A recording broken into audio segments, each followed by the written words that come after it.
नमस्ते. आपण सुरुवात करूयात पुन्हा. आज आपला जो विषय आहे, आर्थिक वृद्धी आणि विकास आणि भारताची वाटचाल. तर या विषयाची मांडणी करण्यासाठी आज आपल्यासोबत साथी प्राध्यापिका डॉक्टर पूजा ठाकूर आहेत. पूजा ठाकूरच्या त्यांची सगळ्यात पहिली माझ्यासाठी खूप महत्वाची ओळख म्हणजे सेवा दलाच्या अतिशय खूप चांगल्या पद्धतीनं धडाडीच्या कार्यकर्त्या, पालघर जिल्ह्याच्या माजी कार्याध्यक्ष. दुसरी त्यांची महत्वाची ओळख म्हणजे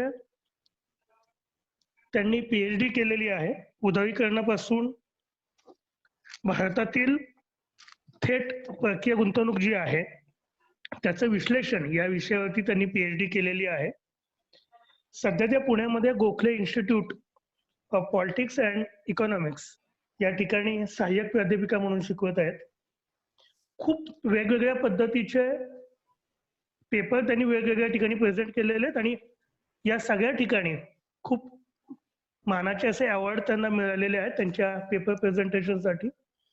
सगळ्यात महत्वाचं म्हणजे आता जिथे ते काम करीत आहेत त्याच गोखले इन्स्टिट्यूट कडून 2015 साली त्यांना गोपाळकृष्ण गोखले मेमोरियल अवॉर्ड मिळालेला आहे. आणि खूप अतिशय अभ्यासू आणि व्यवस्थित पद्धतीनं एक वेगळ्या पद्धतीचा विचार मांडणाऱ्या पूजा ठाकूर या आहेत. आज आपल्या सगळ्यांच्या सोबत खूप महत्वाचा असलेला भारताच्या विकासाच्या दृष्टीनं आणि आता जसं संजय म्हणाले तसं की आर्थिक विकास हा खूप महत्वाचा भाग आहे. आणि सध्या या सगळ्या परिस्थितीमध्ये तर कोरोना सारखी जी परिस्थिती आहे त्याला जोडून आणि त्याच्यानंतरच्या पण एकूणच भागामध्ये खूप वेगवेगळ्या पद्धतीच्या आर्थिक परिस्थिती आपल्या सगळ्यांच्या समोर असणार, समस्या असणार. तर आता एकूण वाटचाल आणि पुढची वाटचाल या दृष्टीनं ते आता मांडणी करणार आहेत. मी साथी पूजा ठाकूर यांना अशी विनंती करतो की त्यांनी आपली मांडणी या ठिकाणी चालू करावी.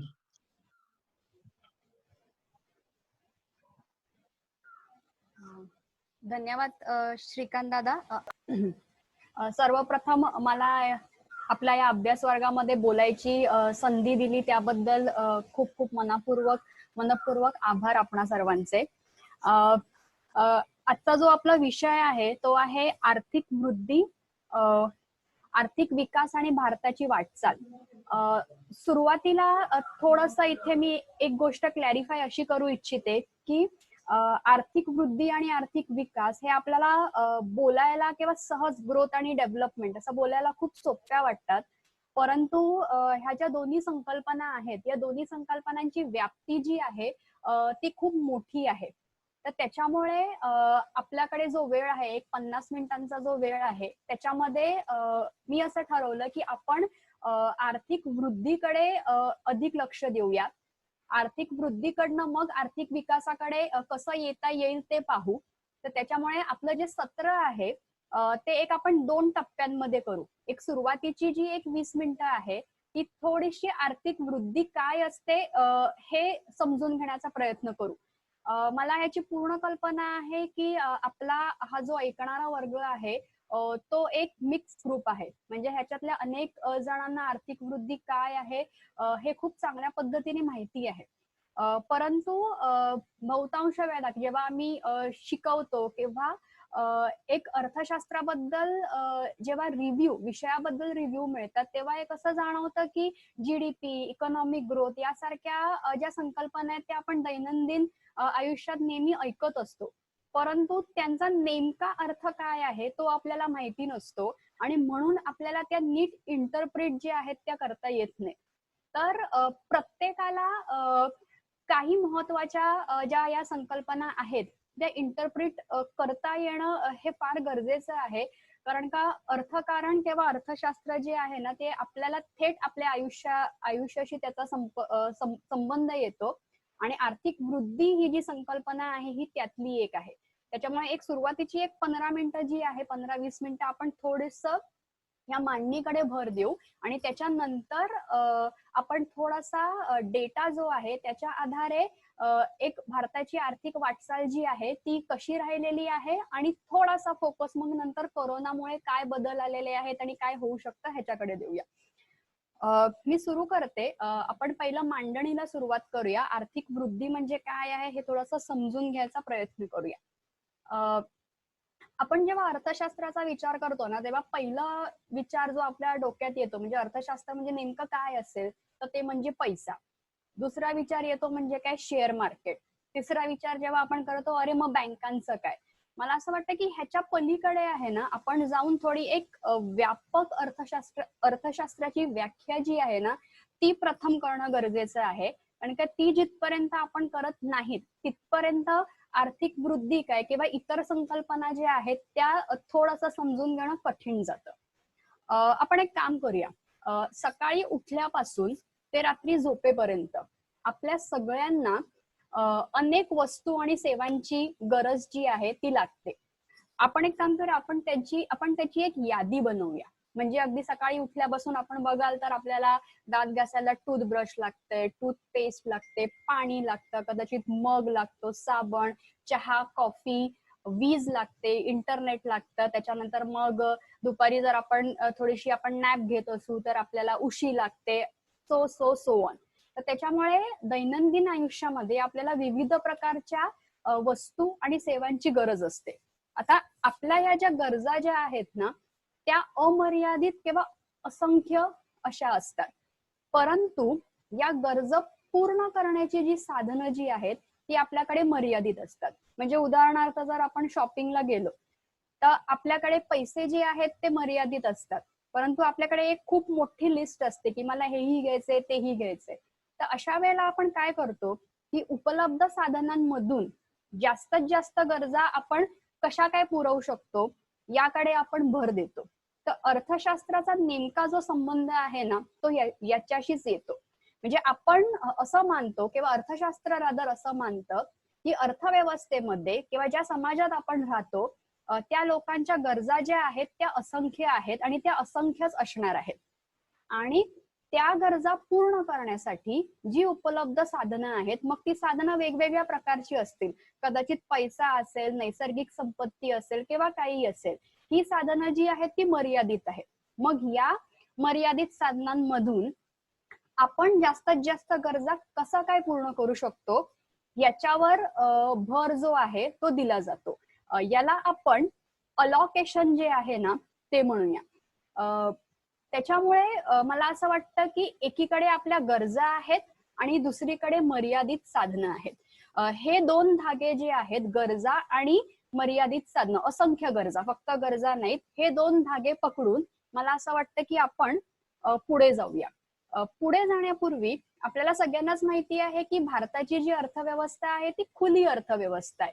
खुली अर्थव्यवस्था म्हणजे काय, एखादी अशी अर्थव्यवस्था ज्याचा इतर देशांशी संबंध आहे. म्हणजे 1991 नंतर आपल्याकडे उदारीकरणाचं धोरण अवलंबलं गेलं, पण आपण स्वातंत्र्यानंतर पासूनच आपण एक खुली अर्थव्यवस्था होतो हे आपण लक्षात घेऊया. आपल्याकडे व्यापार होता, आपल्याकडे परकीय गुंतवणूक जी आहे ती होती. तर अशा या खुल्या अर्थव्यवस्थेमध्ये 4 प्रकारचे घटक जे आहेत ते प्रामुख्याने काम करत असतात. सगळ्यात पहिला घटक जो आहे तो म्हणजे कुटुंब संस्था किंवा ज्याला आपण म्हणतो हाऊस होल्ड. कुटुंब संस्था म्हणजे आपण सगळे. कुटुंब संस्था काय करतात, तर कुटुंब संस्था ज्या आहेत त्यांच्याच दैनंदिन आयुष्यामध्ये असंख्य अशा गरजा असतात. त्या या विविध वस्तू आणि सेवांची मागणी जी आहे ती कुटुंब संस्थांकडनं येते आणि पर्यायी उपभोग या वस्तू आणि सेवांचा जो आहे ते सुद्धा या कुटुंब संस्था घेतात. त्याच्यामुळे कुटुंब संस्था काय करतात, कुटुंब संस्था डिमांड किंवा मागणी जी आहे ते जनरेट करतात आणि कुटुंब संस्था ज्या आहेत त्या कन्झम्पशन करतात.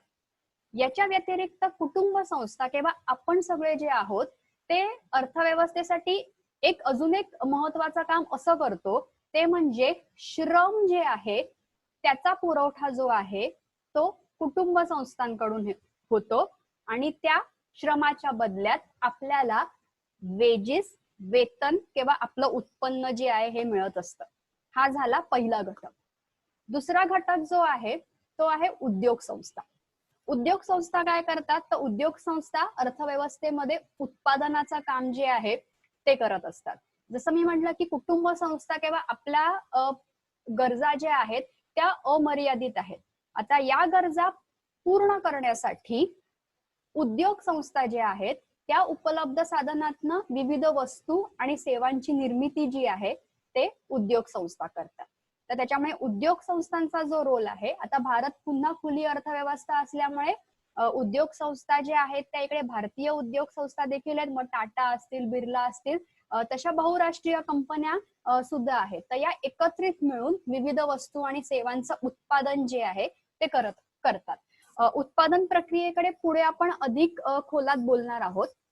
त्याच्यानंतर तिसरा जो घटक आहे तो आहे शासन किंवा सरकार. ह्याला आपण शासन संस्था असं म्हणतो. तर सरकार काय करतं, सरकारची काय भूमिका असते, तर सार्वजनिक वस्तू आणि सेवा ज्या आहेत त्याला आपण पब्लिक गुड्स म्हणतो, त्याचा पुरवठा करण्याचं जे काम आहे ना ते काम सरकार किंवा शासन करत असतं. सार्वजनिक वस्तू म्हणजे कोणत्या, उदाहरण घ्या, पोलिओची लस असेल, सरकार ज्या शाळा चालवतं, सरकार ज्या हॉस्पिटल्स चालवतं, या सगळ्या सार्वजनिक वस्तू आणि सेवा असतात.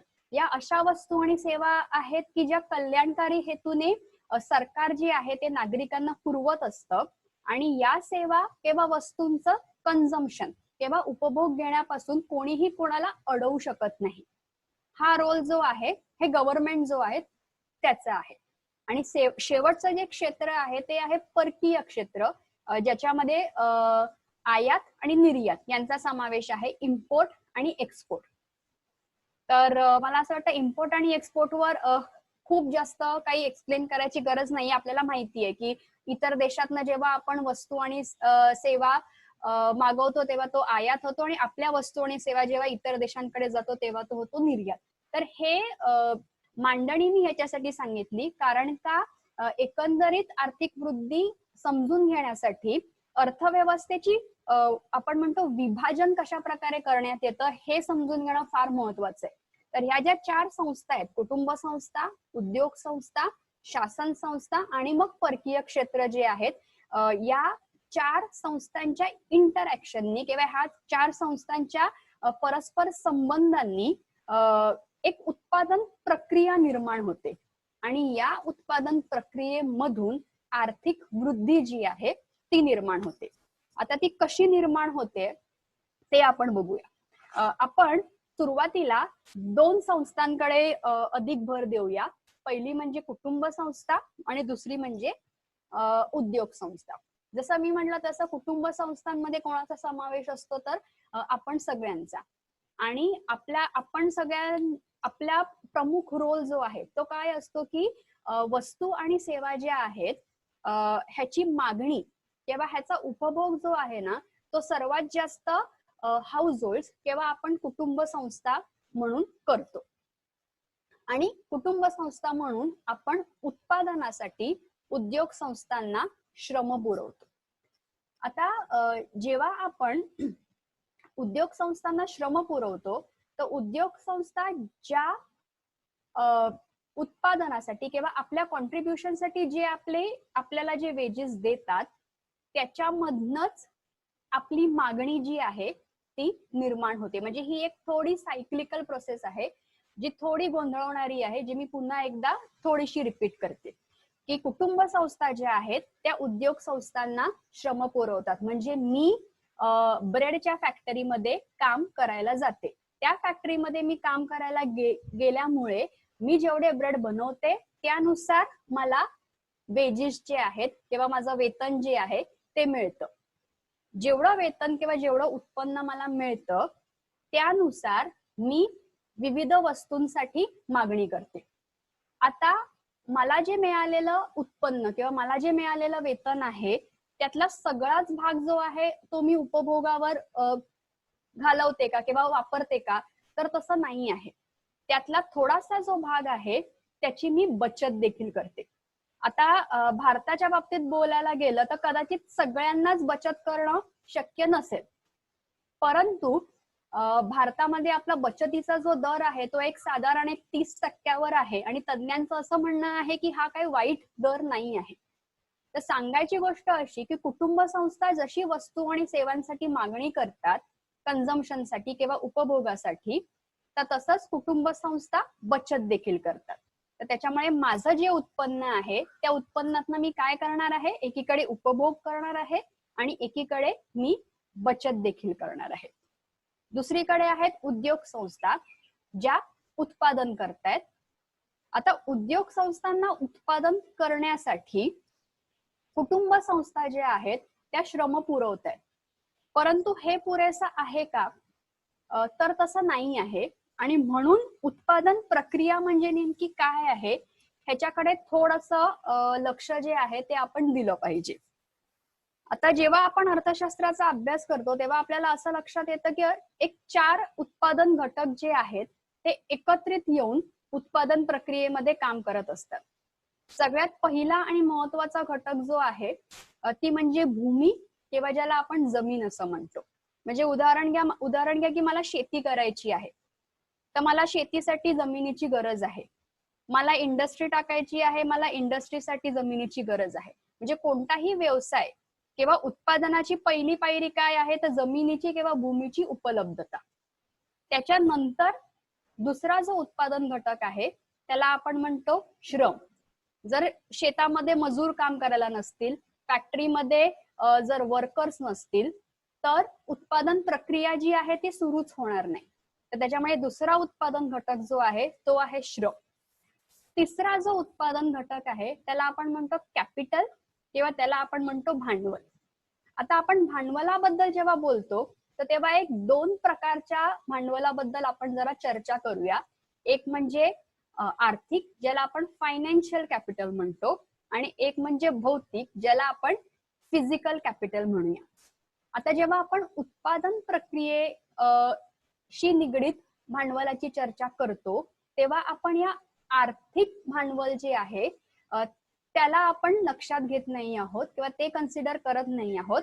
आपल्याला फिजिकल कॅपिटल जे आहे किंवा भौतिक भांडवल जे आहे ह्याच्याकडे फोकस करायचंय. मग हे कशा प्रकारचं आहे, तर उत्पादनासाठी लागणारे मशीन्स असतील, उत्पादनासाठी लागणारे इक्विपमेंट्स असतील, याला आपण म्हणतो भांडवल. आणि सगळ्यात चौथं जे उत्पादन घटक आहे त्याला आपण म्हणतो संयोजक किंवा एंटरप्रेन्युअर. आपण त्याला सीईओ असं म्हणूया. तर भूमी, श्रम, भांडवल आणि संयोजक. तर हा संयोजक जो आहे तो काय करतो, म्हणजे संयोजक जो आहे तो हे तिन्ही उत्पादन घटक जे आहेत त्यांना एकत्र करतो आणि उत्पादन प्रक्रिया जी आहे ती सुरू करतो. हा संयोजक एक शेतकरी असू शकतो. हा जो संयोजक आहे तो टाटा बिर्ला सारखा एका मोठ्या कंपनीचा मालक असू शकतो. हा जो संयोजक आहे ती एक पोळी भाजी केंद्र चालवणारी एक गृहिणी असू शकते. किंवा एकंदरीत उत्पादन प्रक्रियेमध्ये जे भर घालतात हे 4 गोष्टी वापरून त्यांना आपण संयोजक म्हणू शकतो. तर एकंदरीत उत्पादन प्रक्रिया जी आहे ती या 4 घटकांमध्ये होत असते. मगाशी मी तुम्हाला एक थोडंसं आर्थिक भांडवलाबद्दल बोलली होती की आपण ते जरा बाजूला ठेवूया. थोडंसं कुटुंब संस्थांकडे येऊया. कुटुंब संस्थांच्या जेव्हा आपण भूमिका पाहत होतो तर तेव्हा त्याच्यामध्ये आपण थोडंसं लिस्ट डाऊन केलेलं की कुटुंब संस्था कन्झम्पशन आहेत त्या करतात, कुटुंब संस्था श्रम पुरवतात, त्याच्या बदल्यात त्यांना वेतन मिळतं, आणि कुटुंब संस्था ज्या आहेत ना त्या बचत करतात. आता या बचतीचं काय होतं, तर कुटुंब संस्था ज्या आहेत ही बचत बँक किंवा इतर फायनान्शियल इंटरमिडियरीज ज्यांना आपण म्हणतो याच्यामध्ये करतात. बँका ज्या आहेत त्या ही बचत गुंतवणुकीमध्ये ट्रान्सलेट करतात किंवा त्याचं रूपांतर करतात. तर त्याच्यामुळे आपण जी बचत करतो ती उद्योग संस्थांना उत्पादन करण्यासाठी मदत करते. हे झालं आपलं दुसरं कॉन्ट्रीब्युशन उत्पादनामध्ये एक कुटुंब संस्था म्हणून. तर त्याच्यामुळे उद्योग संस्था ज्या आहेत ते भौतिक भांडवल जे आहे म्हणजे मशीन्स असतील, मी जसं म्हणाले, किंवा इतर इक्विपमेंट्स असतील, हे कुठून आणतात, तर प्रत्येक उद्योग संस्थेकडे काय तेवढं आर्थिक पाठबळ किंवा तेवढी त्यांची आर्थिक क्षमता नसते. मग त्याच्यामुळे ते उद्योग संस्था जे आहेत त्या बँका किंवा इतर फायनान्शियल इंटरमिडियरीज कडनं कर्ज जे आहे ते घेत असतात. तर हे जे कर्ज किंवा हे जे आर्थिक भांडवल जे आहे ते कोण पुरवतं, तर हे आर्थिक भांडवल जे आहे ते कुटुंब संस्था ज्या आहेत त्या पुरवतात. मी पुन्हा एकदा ह्या दोन काय म्हणतात ते आपण दोन संस्था जे आहेत त्यांचे रोल्स पुन्हा एकदा डिफाईन करते. सॉरी, मी थोडस गोष्टी रिपीट करते आहे, कारण का काही गोष्टी हायलाइट करणं फार गरजेचं आहे, नाहीतर आपण काही लिंक्स जे आहेत ते आपल्या हातून सुटून जातील. कुटुंब संस्था म्हणजे आपण सगळेच, म्हणजे आपण हाऊस होल्ड. कुटुंब संस्था यांच्या गरजा ज्या आहेत त्या असंख्य असतात आणि कुटुंब संस्था विविध कन्झम्पशन गुड्स आणि सर्व्हिसेस ह्यांची मागणी जी आहे ती करतात. या उत्पादन किंवा या गोष्टी वस्तूंचा मागणी आणि उपभोग फक्त कुटुंब संस्था करत नाहीत, तर ते उत्पादन प्रक्रियेमध्ये सुद्धा इन्व्हॉल्व्ह असतात आणि उत्पादन प्रक्रियेला आर्थिक भांडवल जे आहे ते कुटुंब संस्था पुरवतात. उद्योग संस्था काय करतात? उद्योग संस्था वस्तू आणि सेवांचं उत्पादन करतात, तर त्याच्यामुळे जी काही मर्यादित साधनं आहेत ते वापरून कुटुंब संस्थांची एक प्रकारची मागणी जी आहे ते त्या पूर्ण करतात आणि उद्योग संस्था ज्या आहेत त्या गुंतवणूक किंवा फिजिकल कॅपिटल जो आहे तो जनरेट करतात. उद्योग संस्था अजून एक मोठं काम करतात, ते म्हणजे उत्पादन प्रक्रियेला चालना देऊन उद्योग संस्था रोजगार निर्मिती जी आहे ती करतात. त्याच्यामुळे एक ही जी लिंक आहे ती आता आपण लक्षात घेऊया. उत्पादन होत असल्यामुळे रोजगार निर्मिती होते आणि रोजगार निर्मिती होत असल्यामुळे उत्पन्न जे आहे त्याची पुन्हा निर्मिती होते. आता 4 उत्पादन घटकांबद्दल आपण चर्चा केली, तर आपला संयोजक जो आहे तो या 4ही उत्पादन घटकांना त्यांचा मोबदला देत असतो. म्हणजे जर आपण जमीन वापरली तर जमिनीला खंड किंवा रेंट जे आहे ते मिळतं. श्रम आहेत त्यांना वेजेस जे आहेत ते मिळतात. संयोजक जो आहे त्याला त्याचा नफा मिळतो. तर प्रत्येक उत्पादन घटक जे आहे, तर उत्पादन घटक ज्या पद्धतीने कॉन्ट्रीब्युट करतं त्याचं मूल्य जे आहे ना, हे मूल्य कुठून निर्माण होतं, तर हे मूल्य उत्पादन प्रक्रियेतनं निर्माण होतं आणि त्याच्यामुळे उत्पादन होणं किंवा उत्पादन प्रक्रिया जी आहे ती सुरू राहणं ही खूप महत्वाची गोष्ट आहे. मला असं वाटतं एक उत्पादन प्रक्रियेमध्ये थोडस आपण पुढे जाऊया, जिकडे आपण एक उदाहरण घेऊया की मला एक बुटीक जे आहे ते सुरू करायचं आहे. तर हे करण्यासाठी किंवा ह्याचं उत्पादन सुरू करण्यासाठी मी काय करेन, तर सगळ्यात पहिली गोष्ट म्हणजे मला जे टेलर लागतील, जो श्रम आहे तो मी एकत्र करीन. त्याच्यानंतर माझं भांडवल इकडे काय असेल, मला सिविंग मशीन लागेल, कदाचित खुर्च्या लागतील, टेबल लागतील, त्याच्यानंतर माझं जे काही मी शिवीन ते कपडे जे काही मी शिवीन ते शिवायला एखादा रॅक लागेल, सुया लागतील, दोरा लागेल, हे लागतील. अशा विविध गोष्टी ज्या आहेत ह्या माझ्या हे झालं भांडवल. त्याच्यानंतर मी स्वतः संयोजक आहे, त्याच्यामुळे ह्यात श्रम आणि भांडवल आणि काय म्हणतात ते एखादा गाळा लागेल. तर ह्या गोष्टी एकत्र करून मी कुर्ता असेल, पॅन्ट असेल किंवा अजून काही असेल, ह्याचं मी उत्पादन जे आहे ते करते. जेव्हा आपण कुर्ता आणि पॅन्ट ह्याचा उल्लेख करतो तर तेव्हा लक्षात ठेवा ह्याला आपण म्हणतो फायनल गुड्स किंवा ह्याला अंतिम वस्तू असं म्हणतात. आणि भांडवलामध्ये मी ज्याचा उल्लेख केला होता काही गोष्टींचा, म्हणजे जसं काय सिविंग मशीन असेल, कॉटन असेल, सुई असेल, ह्याला आपण म्हणतो इंटरमिडिएट गुड्स किंवा ह्याला आपण मध्यस्थी वस्तू असं म्हणूया.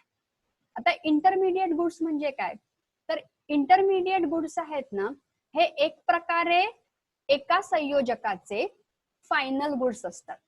म्हणजे कोणतरी एक अमुक एक एक्स व्यक्ती आहे जी कापसाची निर्मिती करते, म्हणजे काय शेतकरी आहे, शेतकऱ्याकडनं ते फॅक्टरीमध्ये जातं, मग त्याचा दोरा बनतो, तिकडनं ते पुढे जातं, मग त्याचा कापड बनतं आणि मग ते टेलर कडे येतं आणि टेलर काय करतो टेलर त्याचा एक चांगला कुर्ता बनवतो.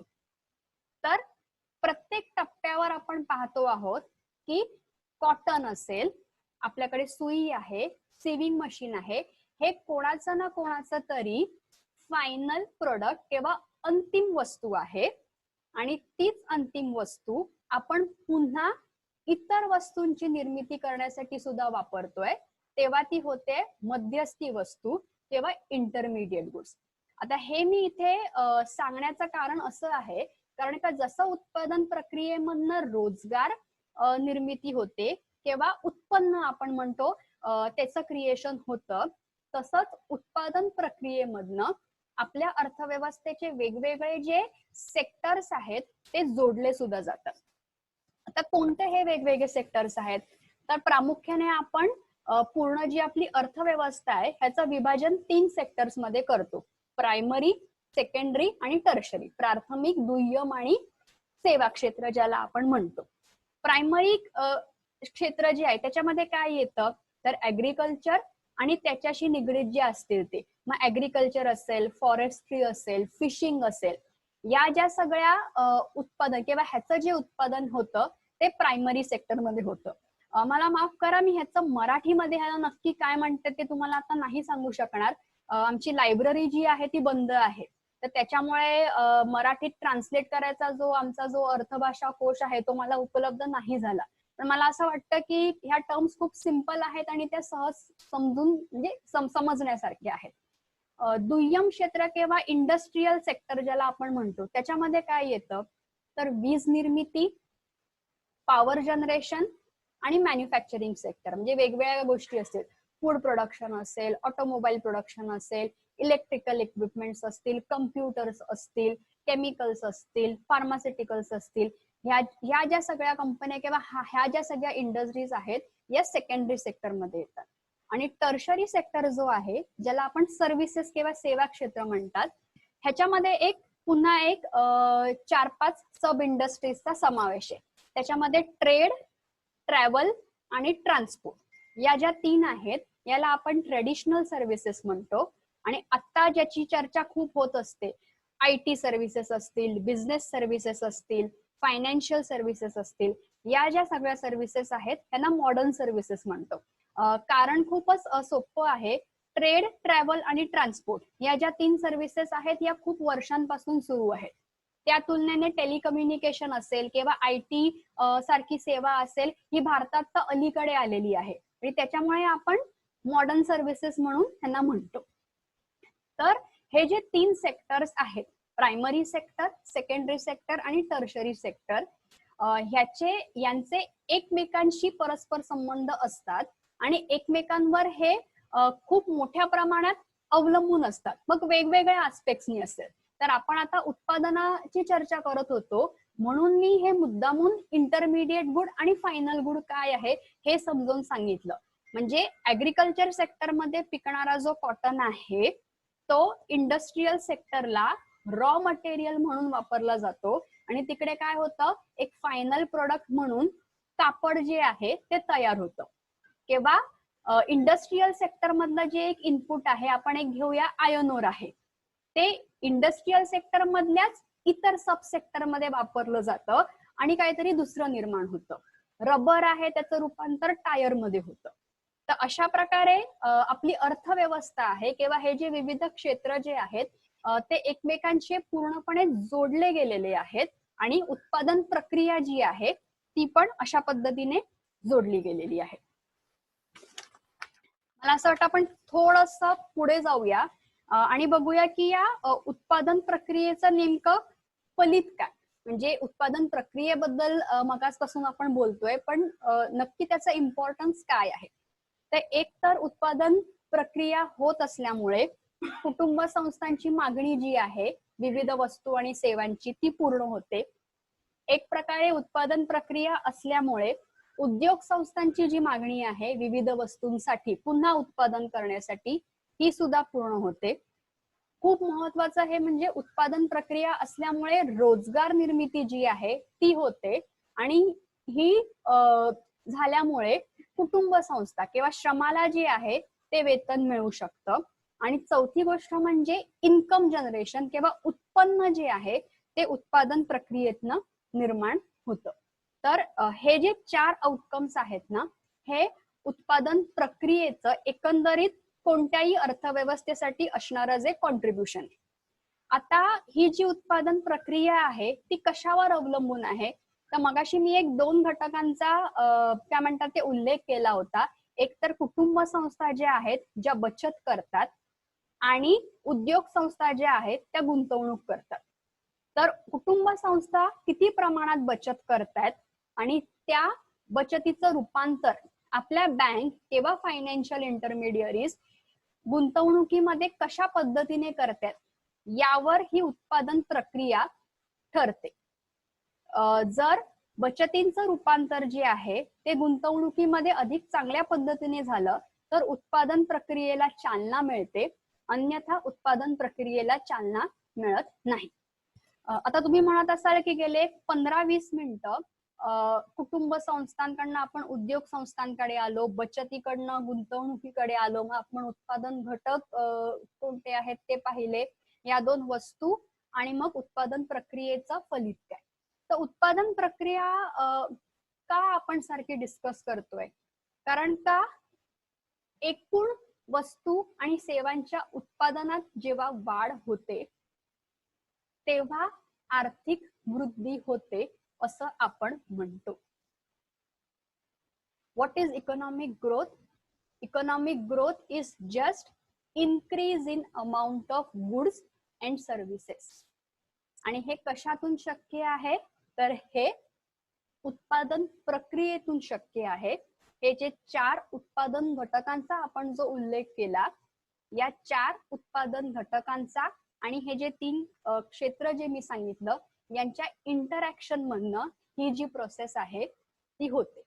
तर सातत्याने जेव्हा वस्तू आणि सेवांचं उत्पादन जे आहे ते वाढतं तेव्हा आपण असं म्हणतो की आर्थिक वृद्धी जी आहे ती होते. आता तुम्ही म्हणाल की ही व्याख्या तर खूप सोपी वाटते, मग आर्थिक वृद्धीला एवढं महत्व का?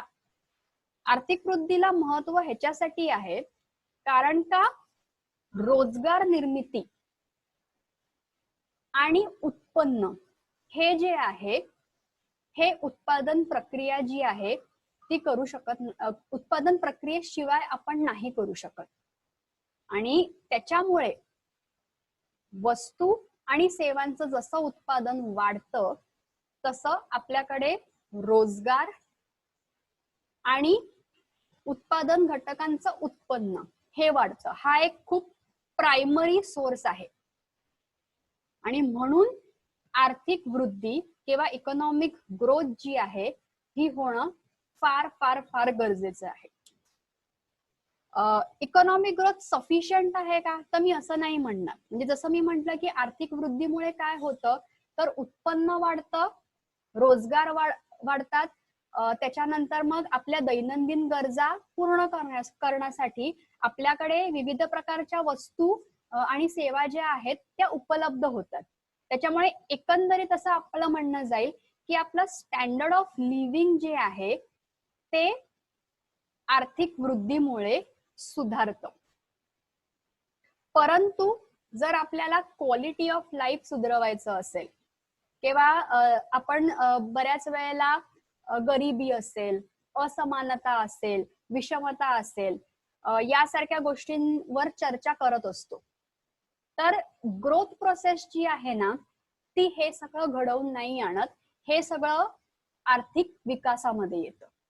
पण आर्थिक विकास होण्यासाठी एक थ्रेशहोल्ड लेवलचं काय म्हणतात ते अर्थव्यवस्थेची उत्पादन करण्याची आणि उत्पन्न अर्थव्यवस्थेतल्या लोकांकडे अर्थव्यवस्थेची उत्पादन करण्याची एक क्षमता जी आहे ती असावी लागते.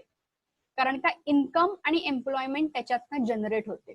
त्याच्यामुळे economic growth is prerequisite to economic development. म्हणजे आपण असं म्हणू की भारताची होलिस्टिक डेव्हलपमेंट कधी होईल तर ग्रोथ आणि डेव्हलपमेंट हे दोन्ही आपण कंबाईन करू तेव्हा. म्हणजे ह्या दोन्ही जे आहेत त्यांना आपण कम्पेअर नाही करू शकत, ह्या दोन्ही एकत्र जाणाऱ्या टर्म्स आहेत. आता आपण जेव्हा आर्थिक वृद्धीबद्दल बोलतो तेव्हा आर्थिक वृद्धीचं जे मूल्यांकन आहे ना ते आपण युजली ग्रॉस डोमेस्टिक प्रोडक्ट हा जो मेजर आहे हे वापरून करतो. म्हणून आपण नेहमी ऐकत असतो की जीडीपी किती वाढणार किंवा जीडीपी किती कमी होणार, ही जी चर्चा आहे ही सतत सुरू असते. तर ती का, तर आर्थिक वृद्धीमध्ये आपल्याला काय अपेक्षित आहे, तर वस्तू आणि सेवांचं उत्पादन जे आहे ते वाढलंय का, आणि पर्यायी रोजगार असेल किंवा उत्पन्न असेल ते वाढलंय का. तर हे दर्शवणारं एक साधन किंवा एक स्टॅटिस्टिकल टूल म्हणूया, ते म्हणजे ग्रॉस डोमेस्टिक प्रोडक्ट. आणि म्हणून सतत सतत ग्रॉस डोमेस्टिक प्रोडक्ट जे आहे ते आपल्याकडे चर्चेत असतं. एक थोडा वेळ आपण एक ग्रॉस डोमेस्टिक प्रोडक्ट जे आहे ते समजून घेण्यात घालवू, आणि मला असं वाटतं त्याच्यानंतर जर काही प्रश्न असतील ते घेऊया किंवा थेट दुसऱ्या सेशनकडे जाऊया. मी फक्त सुरुवातीला तुम्हाला डेफिनेशन वाचून दाखवते, कारण का समजून घेण्यासाठी ते वाचणं किंवा डेफिनेशन काय आहे ते समजून घेणं गरजेचं आहे. असं म्हणतात की GDP is the money value of all final goods and services produced in an economy during a given period. Money value of all final goods and services. आता फायनल गुड्स किंवा अंतिम वस्तू काय आहेत हे तुम्हाला माहिती आहे. म्हणजे मगाशी आपण अंतिम वस्तू कशाला म्हणतो, मला असं वाटतं ह्याचं सेग्रिगेशन आपण केलेलं आहे. आता एक उदाहरण घेऊया आणि या उदाहरणाच्या आधारे आपण नेमकं जीडीपी काय आहे ते समजून घ्यायचा प्रयत्न करूया. आपण असं अज्युम करूया की एक एक्स शेतकरी आहे जो 100 किलो द्राक्ष जी आहे ती तो पिकवतो, आणि ही जी 100 किलो द्राक्ष आहे तो ते 100 रुपये प्रति किलो या भावाने विकतो. तर बाजार भाव जो आहे तो झाला 100, आणि ह्या शेतकऱ्याचं उत्पादन जे आहे तेही झालं 100. बरोबर आहे. तर या शेतकऱ्याच्या उत्पादनाचं पैशात मूल्य किती झालं, तर 100 × 100 म्हणजे 10,000. तसंच दुय्यम क्षेत्रामध्ये एक एक्स नावाचा एंटरप्रेन्युअर आहे, तो कम्प्युटरचं उत्पादन करतो आहे. तर तो सुद्धा 100 कम्प्युटरचं जे उत्पादन आहे ते करतो, आणि प्रत्येक कम्प्युटर जो आहे तो आपण असं गृहीत धरूया तो 10,000ला विकतो. तर आता हे जे 100 कम्प्युटरचं उत्पादन आहे त्याचं किती मूल्य झालं, तर पुन्हा 100 × 10,000. आता आपण काय केलेलं आहे, द्राक्ष आणि कम्प्युटर ह्याचं मूल्य जे आहे हे आपण पैशाच्या स्वरूपामध्ये तोललेलं आहे. तर जीडीपी जेव्हा आपण काढतो तर सगळ्यात पहिली गोष्ट ही लक्षात ठेवायची की आपण 3 विविध क्षेत्रांशी डील करत असतो एकूण उत्पादनाच्या ह्याच्यामध्ये. एकीकडे शेती आहे, एकीकडे इंडस्ट्री आहे, आणि एकीकडे सर्व्हिसेस आहे. तर त्याच्यामुळे भाताचं उत्पादन किंवा भाताचं मूल्यांकन केजी मध्ये होत असेल, कम्प्युटरचं नंबर्स मध्ये आणि वेगळं. परंतु जर आपण त्याचं मूल्य पैशाच्या स्वरूपात केलं ना तर आपल्याला एक युनिफॉर्म मेजरमेंट मिळते, किंवा युनिफॉर्म युनिट ऑफ मेजरमेंट त्याला आपण म्हणूया, ते मिळतं, आणि म्हणून ते अधिक सुयोग्य आहे. तर थोडंसं मी ह्याच्या कॉम्प्लेक्सिटीज मध्ये जात नाही, कारण का मला कन्फ्युज नाही करायचंय कोणाला. तर आपल्या उदाहरणामध्ये शेतकऱ्याचं जे कॉन्ट्रीब्युशन आहे ते आहे 10,000, आणि हा जो कम्प्युटर उत्पादन करतो त्याचं जे आहे 1,00,000. हे दोन्ही जेव्हा आपण ऍड करतो तर आपल्याला आपल्या अर्थव्यवस्थेचं किंवा ही जी आपण हायपोथेटिकल अर्थव्यवस्था घेतलेली आहे त्याचं आपल्याला ग्रॉस डोमेस्टिक प्रोडक्ट जे आहे ते मिळतं. म्हणजे थोडक्यात काय आहे, प्राइस इंटू क्वांटिटी. तर त्याच्यामुळे प्राथमिक क्षेत्रामध्ये, दुय्यम क्षेत्र जे आहे इंडस्ट्री आहे, आणि सेवा क्षेत्रांमध्ये ज्या ज्या वस्तूंची निर्मिती होते त्या त्या वस्तूंचं पैशाच्या रूपात मूल्य काय आहे ह्याचा एक इंडेक्स जो आहे हा तयार केला जातो, आणि आपल्याकडे जीडीपीचा एस्टिमेट जो आहे तो दिला जातो. मी या उदाहरणामधनं ज्या प्रकारे ते एक्सप्लेन केलंय तेवढं ते खूप भारतासाठी सोपं नाही आहे. कारण का कसं आहे ना, प्रत्येक शेतकरी जो आहे तो काय सरकारकडे एवढं धान्य मी पिकवलं आणि मी हे एवढ्या अमुक अमुक पैशाला विकलं, त्याच्यामुळे हे माझं योगदान आहे असं काही सांगायला जात नाही. आपल्याकडे जेवढा फॉर्मल सेक्टर आहे त्या फॉर्मल सेक्टरचा जो डेटा आहे, एकूण उत्पादन किती आहे, त्या उत्पादनाचा बाजारभाव काय आहे, हा सरकारकडे असतो किंवा ऍक्ट नुसार तो सरकारला द्यावा लागतो. पण आपल्याकडे असंघटित क्षेत्र जे आहे किंवा इन्फॉर्मल सेक्टर जो आहे आपला, तो खूप मोठ्या प्रमाणात आहे. तर त्याच्यामुळे गव्हर्नमेंट काय करतं मग, वेगवेगळ्या संस्थां थ्रू या असंघटित लोकांपर्यंत सरकार पोचतं आणि काही स्टॅटिस्टिकल टूल्स वापरून त्याच्यानंतर आपल्याला जो जीडीपीचा जो आकडा मिळतो तो मिळतो. म्हणजे अलीकडे जर तुम्ही बघितलं असाल तर एक डिबेट सुरू होतं की सरकारने जीडीपी कम्प्युट करण्यासाठी काही एक अमुक 21 कंपन्यांचा समावेश केला होता. तर जेव्हा ह्याच्यावर एक रिसर्च केला गेला तर तेव्हा असं आढळलं की यातल्या काही कंपन्या ज्या आहेत त्या कार्यरतच नव्हत्या. मग त्याच्यामुळे सरकार हे जे टूल्स वापरतं जीडीपी कम्प्युट करण्यासाठी, या योग्य आहेत का, किंवा सरकार डेटा जे आहे ते मॅनिप्युलेट करत आहे का. आणि म्हणून मग आपण जेव्हा म्हणतो की इकॉनॉमिक ग्रोथ एवढं होतंय किंवा जीडीपी आपल्याला असं असं सांगते, ते आपण खरं मानावं का. म्हणजे अशा प्रकारचा डिबेट जो आहे तो अलीकडे काय म्हणतात ते सुरू झालेला आहे. आणि थोडंसं हा जो डिबेट आहे तो सुरूच राहणार आहे. ह्याचं कारण जे आहे ते प्रामुख्याने हेच आहे की आपल्याकडे अनऑर्गनाइज सेक्टर जो आहे तो खूप मोठ्या प्रमाणात आहे. आणि या अनऑर्गनाइज सेक्टरचं जे उत्पादन आहे त्याचं अकाउंटिंग कसं करायला पाहिजे, हा जो प्रश्न आहे तो आपल्या पुढे एक खूप असा गहन असा प्रश्न आहे. मला असं वाटतं एक शेवटची एक 5 मिनिटाची फक्त मांडणी मी जी आहे ती करते. आपण आता जस्ट जीडीपी बद्दल बोललो, तर त्याच्यामध्ये कुटुंब संस्था आणि उद्योग संस्थांवर मला असं वाटतं की आपण भरपूर चर्चा जी आहे ती केलेली आहे. म्हणजे कुटुंब संस्था जी आहे ते वस्तू आणि सेवांसाठी मागणी करतात, त्याच्यानंतर ते श्रम पुरवठा जे आहे ते करतात, त्याबद्दल त्यांना वेतन मिळतं. कुटुंब संस्था बचत देखील करतात. उद्योग संस्था ज्या आहेत त्या भांडवल किंवा भौतिक भांडवल आहे किंवा गुंतवणूक ते करतात, उत्पादन ते करतात आणि रोजगार निर्मिती जी आहे त्या उद्योग संस्था करतात. आता शासन संस्थांबद्दल जे आपण मगाशी म्हणालो होतो की सार्वजनिक वस्तू आणि सेवा ज्या आहेत त्याचा पुरवठा किंवा त्याची निर्मिती जी आहे ती ही शासन संस्था जी आहे ते करत असते. तर शासन संस्था कुठून करते, आता सरकारकडे काय स्वतःचं काही वेगळं टेक्निक नाहीये जिकडनं ते वस्तू आणि सेवांची निर्मिती करेल. परंतु आपण एका लोकशाही देशामध्ये राहतो जिकडे सरकार काहीतरी कल्याणकारी काम जे आहे ते करणं सरकारला भाग आहे. मग एकूणच प्राथमिक किंवा दुय्यम क्षेत्रामध्ये जे उत्पादन होतं त्या उत्पादनाचा वापर किंवा त्याच वेगवेगळ्या वस्तू आणि सेवांचा वापर करून सरकार आपल्याला या सार्वजनिक वस्तू आणि सेवा ज्या आहेत त्या पुरवत असतं. म्हणजे उदाहरणार्थ घ्या की एखादी शैक्षणिक संस्था असेल किंवा नवीन शाळा जर सरकारला उभी करायची असेल तर ते कसं होतं, तर रॉ मटेरियल्स असतील किंवा हे असतील हे सगळे इतर या उत्पादन घटकांकडूनच येत असतात. या बदल्यामध्ये म्हणजे जे सार्वजनिक वस्तू आणि सेवा ज्या शासन संस्था किंवा सरकार आपल्याला पुरवत असतं त्याच्या बदल्यात आपल्याकडनं सरकार कर घेत असतं. हा झाला सरकारचा उत्पन्नाचा स्रोत.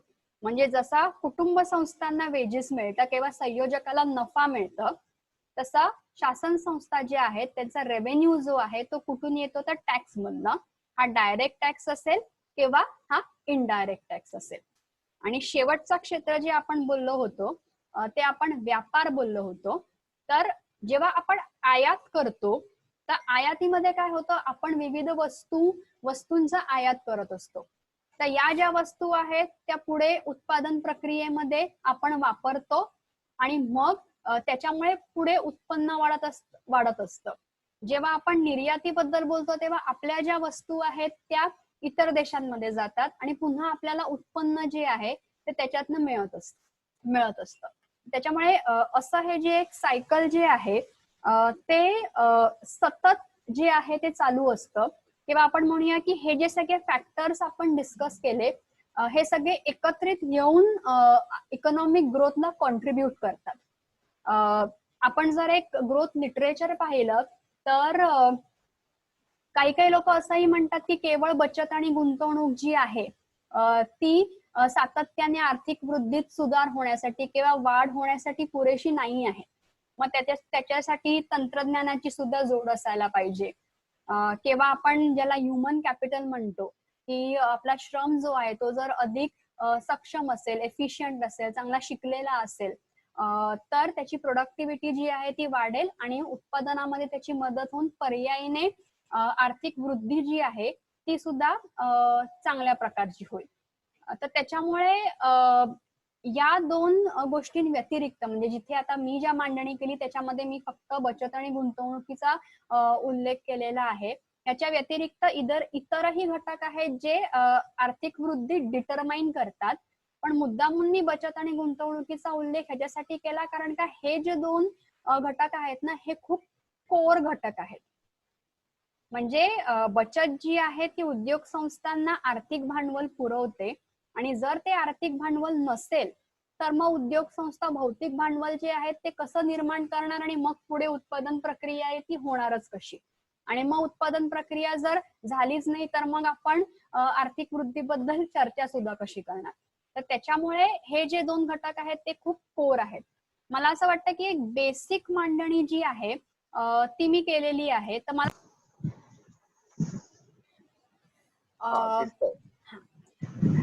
ही जी आपल्याला आकृती दिसते आहे ही आपली ग्रॉस डोमेस्टिक प्रोडक्ट जे आहे ते एक गेल्या 7-8 वर्षांचा मी डेटा जो आहे तो घेतलेला आहे. म्हणजे मी जसं तुम्हाला म्हणाली की हा विषयाची व्याप्ती एवढी आहे की खरं तर आपण स्वातंत्र्यापासून सुरू करू शकतो, परंतु आपल्याला ते कोरोना काळाशी सुद्धा थोडंसं जोडून घ्यायचंय.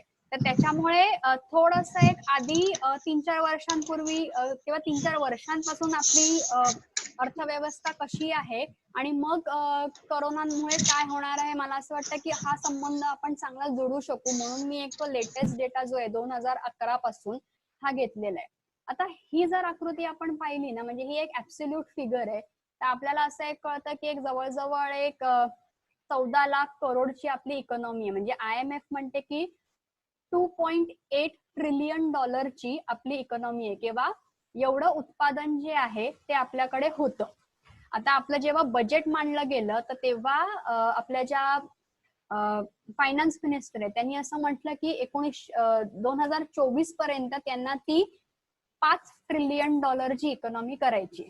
म्हणजे थोडक्यात काय करायचं आहे तर वस्तू आणि सेवांची निर्मिती जी आहे ती एवढी वाढली पाहिजे की त्याचं पैशात जे मूल्य आहे ते $5 ट्रिलियन होईल.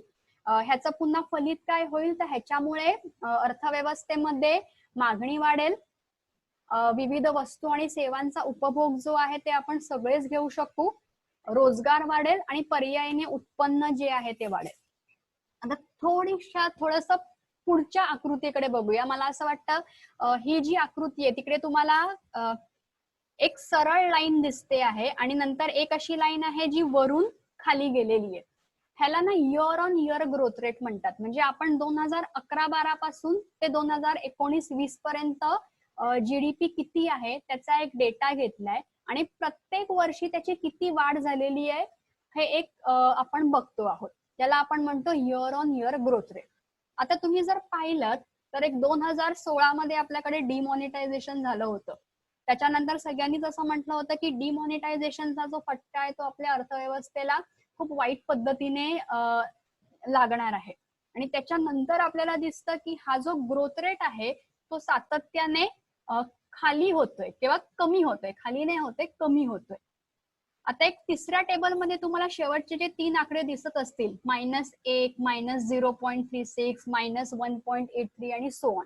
तर सांगायचं काय आहे की कोरोना किंवा कोविड जे आहे ना हे आपल्यावर एक बाहेरून आलेलं संकट आहे. म्हणजे हे काय आपल्या अर्थव्यवस्थेमधनं निर्माण झालेलं नाहीये. 2008चा जो क्रायसिस होता तिकडे काय झालं की US च्या ज्या बँका आहेत त्यांनी एक बेजबाबदारपणे आपण म्हणूया की त्यांनी लेंडिंग केलं होतं आणि त्याच्यामुळे तो क्रायसिस निर्माण झाला. तो एक विदिन सिस्टम क्रायसिस होता. आता कोरोना जो आहे तो आपण कोणीही अँटिसिपेट केला नव्हता. तो बाहेरून आलेला एक शॉक आहे. आता आपल्याकडे त्याचा कोणत्याही प्रकारचं वॅक्सिन किंवा काही उपलब्ध नसल्यामुळे एक लॉकडाऊनचा पर्याय किंवा सोशल डिस्टन्सिंगचा पर्याय आपल्याला निवडायला लागलाय. आणि ह्याच्यामुळे झालेला काय आहे की उत्पादन प्रक्रिया जी आपली आहे ना, त्या उत्पादन प्रक्रियेला एक ब्रेक मिळालेला आहे. म्हणजे जी उत्पादन प्रक्रिया दैनंदिन ह्याच्यामध्ये किंवा निरंतर सतत चालू असते, तर त्याला एक ब्रेक मिळालेला आहे. आणि सध्या फक्त आपली असं आपण म्हणूया की 1/4 इकॉनॉमी जी आहे ती फंक्शनल आहे. म्हणजे प्राथमिक, दुय्यम आणि सेवा क्षेत्रामधलं या तिन्ही क्षेत्र जर आपण बघितलं तर एक शेती जी आहे ती आपल्याकडे सुरू आहे. इंडस्ट्रियल सेक्टरमध्ये इलेक्ट्रिसिटी जनरेशन जे आहे ते सुरू आहे. आणि सेवा क्षेत्र जर आपण बघितलं तर त्याच्यामध्ये बँका या ज्या आहेत किंवा थोड्याफार प्रमाणात आता ट्रान्सपोर्ट जो आहे तो सुरू झालेला आहे. तर त्याच्यामुळे हा जो ब्रेक लागलेला आहे तर ह्याचे नेगेटिव्ह इम्पॅक्ट जे आहेत हे नक्की पडणार आहेत.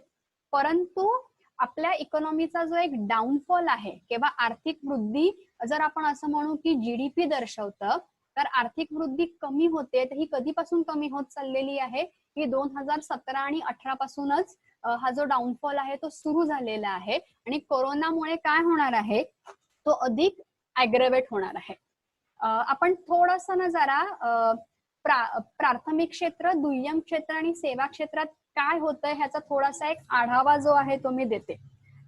IMF जी आहे, इंटरनॅशनल मॉनिटरी फंड, हे प्रत्येक देशासाठी जीडीपी किंवा आर्थिक वृद्धी कशा प्रकारची असणार आहे ह्याचा एक फोरकास्ट जो आहे तो देत असते.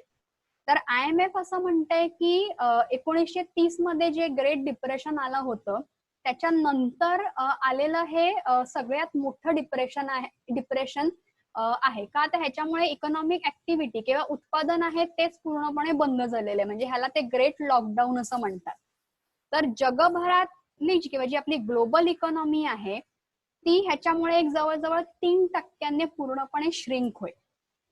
आता भारतामध्ये नेमकं काय होईल, तर भारतामध्ये आपल्या आधी जीडीपी किंवा आर्थिक वाढीचा दर जो आहे तो कुठेतरी 4.2 किंवा असा काहीतरी होता.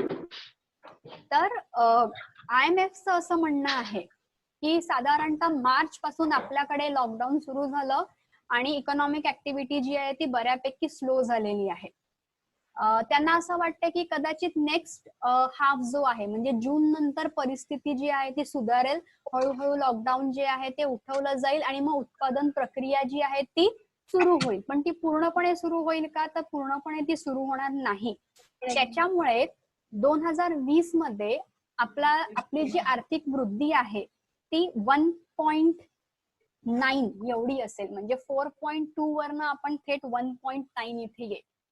परंतु जर जून पर्यंत आपण हा जो कोरोना आहे ह्याच्यावर कंट्रोल आणू शकलो आणि डिसेंबर पर्यंत जर उत्पादन प्रक्रिया जी आहे ती फुल फ्लेज सुरू झाली तर एक 2020 मध्ये आपली जी अर्थव्यवस्था आहे ती एक 7% वाढेल. तर ह्याचं एक एक्सप्लेनेशन ते अशा पद्धतीने देत आहेत की म्हणजे मी मगाशी सांगितलं तसं की हा आपला स्ट्रक्चरचा प्रॉब्लेम नाही आहे. म्हणजे असं नाही आहे की आपल्याकडे गुंतवणूक फारच कमी आहे, बचत फारच कमी आहे, काम करायला लोक नाहीयेत, असं नाही आहे. हा एक टेम्पररी फिनॉमिनॉन आहे जिकडे उत्पादन प्रक्रियेला ब्रेक मिळालेला आहे. एकदा का तो इफेक्ट कमी झाला की उत्पादन प्रक्रिया जी आहे ती पूर्वीसारखी हळूहळू मार्गी लागेल आणि त्याच्यामुळे जेवढ्या लवकर हा आटोक्यात येईल तेवढ्या लवकर पुन्हा अर्थव्यवस्थेला गती मिळेल. आता US ला काय म्हणतो आपण खूप जोरदार फटका जो आहे हा कोरोनाचा जो आहे तो लागलेला आहे. तर IMFच्या मतानुसार तर 2020 मध्ये US ची इकॉनॉमी जी आहे ती थेट 6% खाली घसरणार आहे. म्हणजे भारतासाठी ऍटलिस्ट 1.9 म्हणजे एक पॉझिटिव्ह ग्रोथ तरी फोरकास्ट केलेला आहे. पण US साठी तर तो 6.1 नी किंवा -6.1 आहे. अशा प्रकारचाच ग्रोथ रेट आपण जपान म्हणू किंवा इतर इटली सारखे जे युरोपियन राष्ट्र आहेत ह्याच्यासाठी IMF ने फोरकास्ट केलाय, कारण का तिकडे कोरोनामुळे झालेली जी हानी आहे ती खूप मोठ्या प्रमाणात आहे. चायना जी आहे ती ह्याच्यामधनं आता बाहेर पडते. म्हणजे चायनाचा जो GDP आहे तो या वर्षीसाठी जरी IMF म्हणते की फार कमी असेल 1.2%, परंतु चायनाने ज्या पद्धतीचे मेजर्स घेतलेले आहेत आणि त्या पद्धतीने चायनाची इकॉनॉमी जी आहे ती एक साधारण 9% वाढेल असं IMFचं मत आहे. एक दुसरा जो स्टडी आहे तो एक मेकेन्सी म्हणून आहे, त्यांनी सुद्धा केलेला आहे. तर जसं मी सांगितलं तसं की या सगळ्या संस्था असं म्हणतात की आधीपासूनच भारताचा जो GDP आहे किंवा आर्थिक वृद्धीचा जो दर आहे तो कमीच होत होता आणि त्याच्यामुळे कोरोनामध्ये किंवा कोरोनाच्या नंतर तो कमी होणं फार स्वाभाविक आहे. आता मेकेन्सीने काय केलेलं आहे, जसं लॉकडाऊन घोषित केले त्याप्रमाणे एक फोरकास्ट जो आहे तो आपल्याला दिलेला आहे. तर सध्या आपण लॉकडाऊनच्या ज्या स्टेजमध्ये आहोत तर तिकडे मेकेन्सीचा जो रिपोर्ट आहे तो असं म्हणतो की आपला जो GDP आहे किंवा आपलं जे उत्पादन आहे त्या उत्पादन प्रक्रियेला अशा पद्धतीने ब्रेक लागलाय की जवळजवळ 20% आपली जी आपला जो GDP आहे तो कमी होण्याची शक्यता आहे. आता जसं मी म्हंटल की GDPचा थेट संबंध जो आहे तो रोजगार निर्मितीशी आहे. त्याच्यामुळे एक साधारण 32 मिलियन लोकांचे जे रोजगार आहेत हे धोक्यात आलेले आहेत आणि एकंदरीतच आपल्या इकॉनॉमीला ह्याच्यामधनं बाहेर काढायचं असेल म्हणजे एक आरोग्य क्षेत्र त्याच्यावर एक तणाव आहे, उद्योग संस्थांवर जो आहे तो एक ताण आहे. तर जवळजवळ 10 लाख करोड रुपये म्हणजेच GDPच्या 5% खर्च जो आहे एवढा आपल्याला करावा लागेल तर कुठे जाऊन आपण जे IMF ने पुढच्या वर्षीसाठी जे फोरकास्ट दिलेले आहेत त्याप्रमाणे एक पॉझिटिव्ह ग्रोथ रेट जो आहे तो पाहू शकू. हा जो चार्ट आहे तो आपल्याला इंडस्ट्रियल प्रोडक्शन दर्शवतो, पण त्यापूर्वी एक थोडीशी 5 मिनिटं आपण प्राथमिक क्षेत्र म्हणजे शेतीवर घालूया. म्हणजे सध्या मला असं वाटतं जेवढी इकॉनॉमिक ऍक्टिव्हिटी सुरू आहे त्यातली शेती जी आहे ती बऱ्यापैकी सुरू आहे. तर महेंद्र देव जे आहेत Indira Gandhi institute of development research ह्यांनी ह्याच्यावर एक थोडासा स्टडी केलेला आहे. तर त्यांचं म्हणणं असं आहे की युजली आपण कसं करतो की आर्थिक वृद्धी जेव्हा होते तर तेव्हा अशी अपेक्षा असते की एखाद्या अर्थव्यवस्था जी आहे ती आधी शेतीवर अवलंबून असते, ते डिपेंडन्स जे आहे ते कमी होऊन इंडस्ट्रीज आणि सर्व्हिसेस अशी वाटचाल झाली पाहिजे. आता भारताच्या बाबतीत आपला काय झालेलं आहे की भारत आपला आधी एक कृषी प्रधान देश होता, त्याच्यानंतर हळूहळू आता आपल्या एकूण GDP मध्ये ऍग्रिकल्चर पेक्षा सर्व्हिसेसचा शेअर जो आहे तो खूप जास्त आहे. मॅन्युफॅक्चरिंगचा जो आहे तो फार कमी आहे. परंतु ऍग्रिकल्चर असं क्षेत्र आहे की जे अजूनही असंख्य लोकांना रोजगार निर्मिती जी आहे किंवा रोजगाराची संधी जी आहे ती उपलब्ध करून देते. आणि आता या कोरोनाच्या काळामध्ये भारतीय अर्थव्यवस्थेला थोडस सस्टेन करायचं जे काम आहे ना ते या ऍग्रिकल्चर क्षेत्राने केलेलं आहे. म्हणजे आपण असं बघतो आहोत की एक मायग्रंट लेबर म्हणजे मला असं वाटतं की सेवादलाच्या पालघर जिल्ह्याच्या अभ्यास वर्गामध्ये उल्का महाजनांनी एक अभ्यास वर्ग घेतला होता जिकडे त्यांनी असंघटित कामगार किंवा जे लेबर मायग्रेट करतात त्यांचे प्रॉब्लेम्स फोकस केले होते. तर मायग्रेशन किंवा एकंदरीत कोरोनामुळे मोबिलिटीवर रिस्ट्रिक्शन आल्यामुळे मजूर मिळण्याचा जो प्रॉब्लेम आहे तो उद्भवलेला आहे. आणि दुसरी गोष्ट म्हणजे एक सप्लाय चेन जी आहे ना ती कुठेतरी डिस्टर्ब झालेली आहे. म्हणजे पंजाब मधला एक शेतकरी आहे, त्याच्याकडे शेतमाल आहे किंवा काय धान्य वगैरे आहे ते रेडी आहे, परंतु ट्रान्सपोर्ट बंद असल्यामुळे किंवा हे असल्यामुळे तो कंझ्युमर पर्यंत पोहोचवायचा कसा हा एक खूप मोठा प्रश्न आहे. तर हे जे लॉस आहेत ना हे प्रामुख्याने आपल्या शेतकऱ्यांना फेस करावे लागतात. म्हणजे शेतीमध्ये असं होत नाहीये की प्रोडक्शन शून्य आहे, तिकडे प्रोडक्शन आहे परंतु ते प्रोड्यूस कंझ्युमर पर्यंत कसं जाऊ शकतं ह्याचा एक प्रॉब्लेम आहे जे की सप्लाय चेन ब्रेक झाल्यामुळे झालेला आहे. तर महेंद्र देव यांचा स्टडी असं सांगतो की ह्याच्यामुळे एक आपल्याकडे टिपिकल जो प्रॉब्लेम निर्माण होतो तो झालेला आहे की जे मिडलमन आहेत किंवा ज्यांच्या थ्रू शेतकरी त्यांचा माल पोचवता आहेत ते ह्याच्यातनं कुठेतरी फायदा घेत आहेत आणि मूळ शेतकऱ्याला जो भाव मिळायला पाहिजे तो फार कमी मिळते. म्हणजे आपण बघतोय की मुंबईत असो किंवा पुण्यात असो भाज्या असतील किंवा इतर वस्तूंचे भाव जे आहेत ते बऱ्यापैकी वाढलेले आहेत, पण तेच मूल्य शेतकऱ्याला मिळतंय का, तर ते तसं नाही आहे. परंतु शेती क्षेत्र जो असा आहे जो सध्या तरी आपण असं म्हणतो की सुरळीत आपल्याकडे सुरू आहे.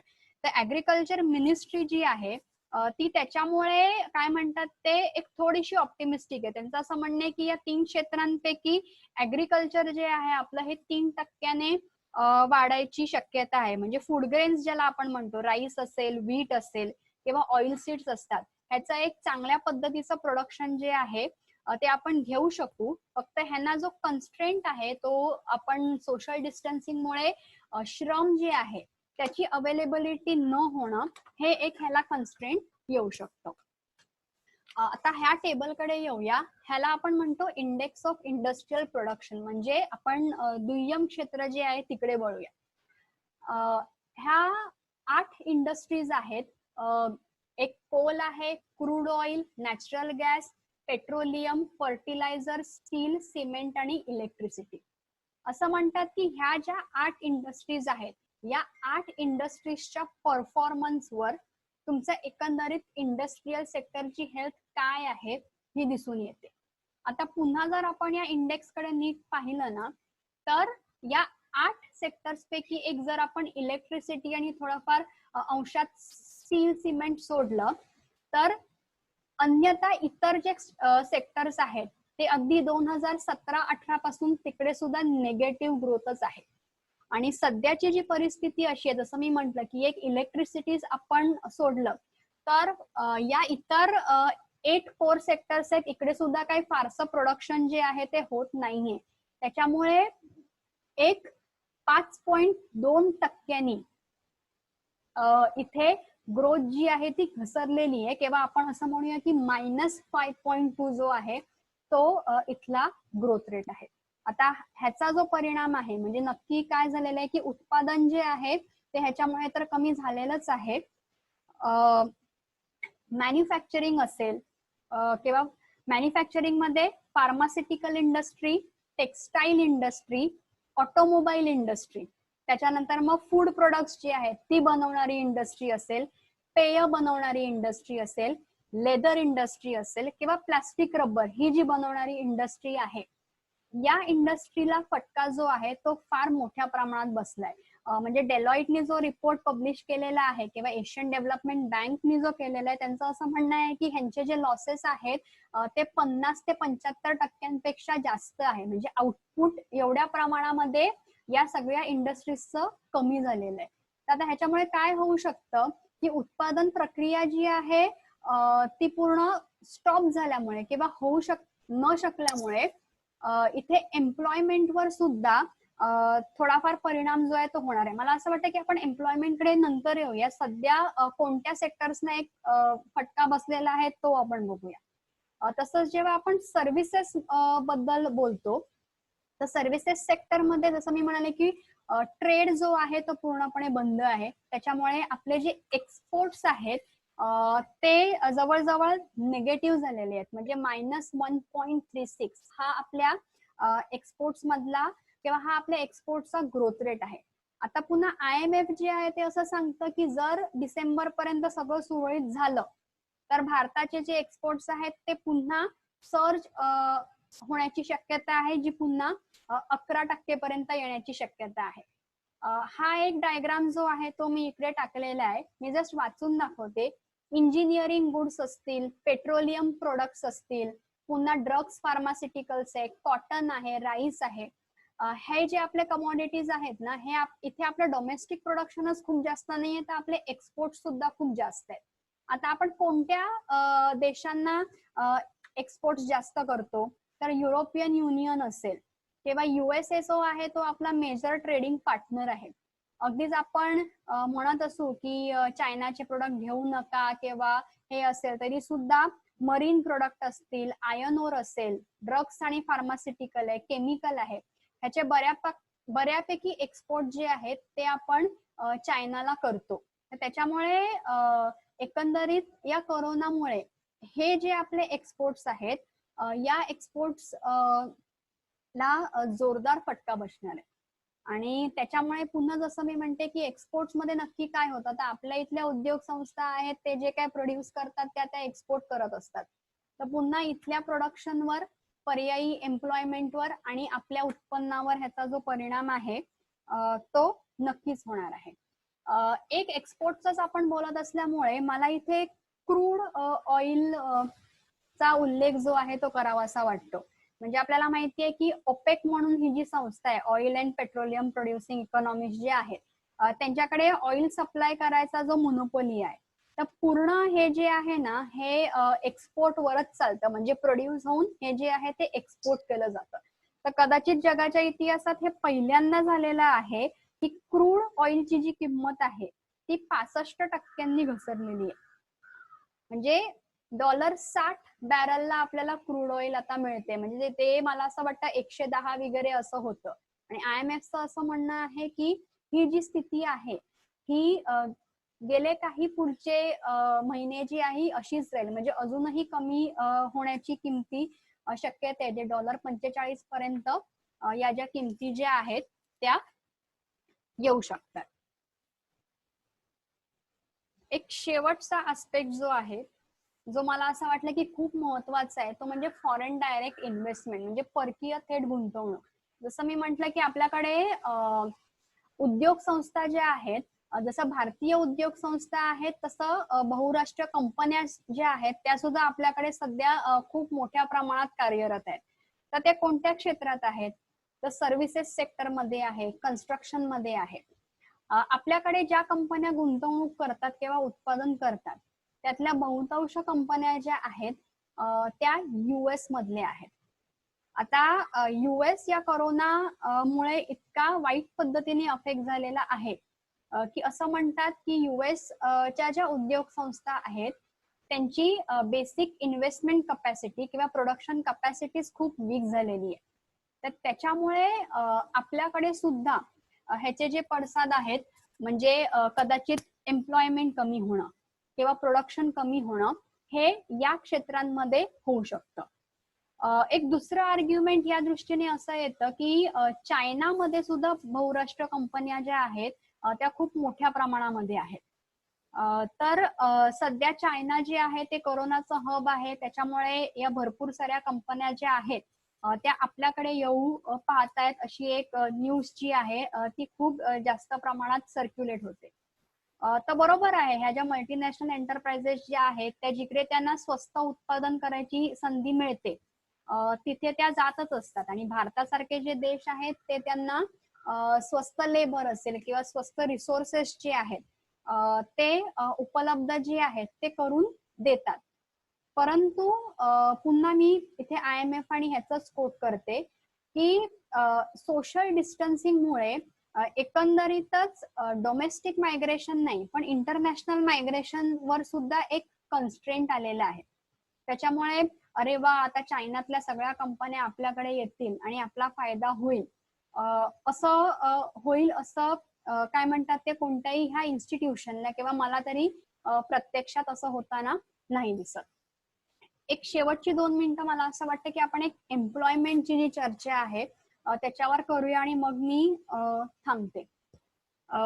आपल्याकडे एक साधारण असं म्हटलं जातं की 91% जी लोक आहेत ती अनऑर्गनाइज्ड सेक्टर मध्ये काम करतात. म्हणजे महेंद्र देव आहेत त्यांनी असं म्हटलेलं आहे की एक 465 बिलियन लोक जी भारतामध्ये एम्प्लॉईड आहेत त्याच्यामधली 422 मिलियन लोक जी आहेत ती अनऑर्गनाइज सेक्टर मध्ये आहेत.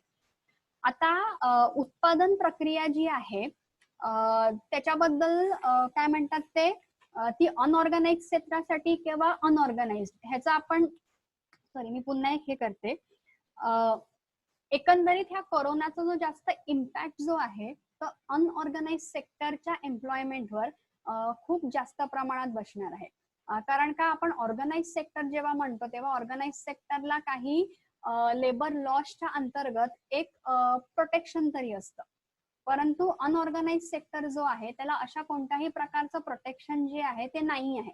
पुन्हा लघु उद्योजक असतील किंवा एक सिंगल एंटरप्रेन्युअर असेल, बरेचसे स्मॉल आणि मीडियम एंटरप्राइजेस जे आहेत ते या अनऑर्गनाइज सेक्टर मध्ये काम करत असतात.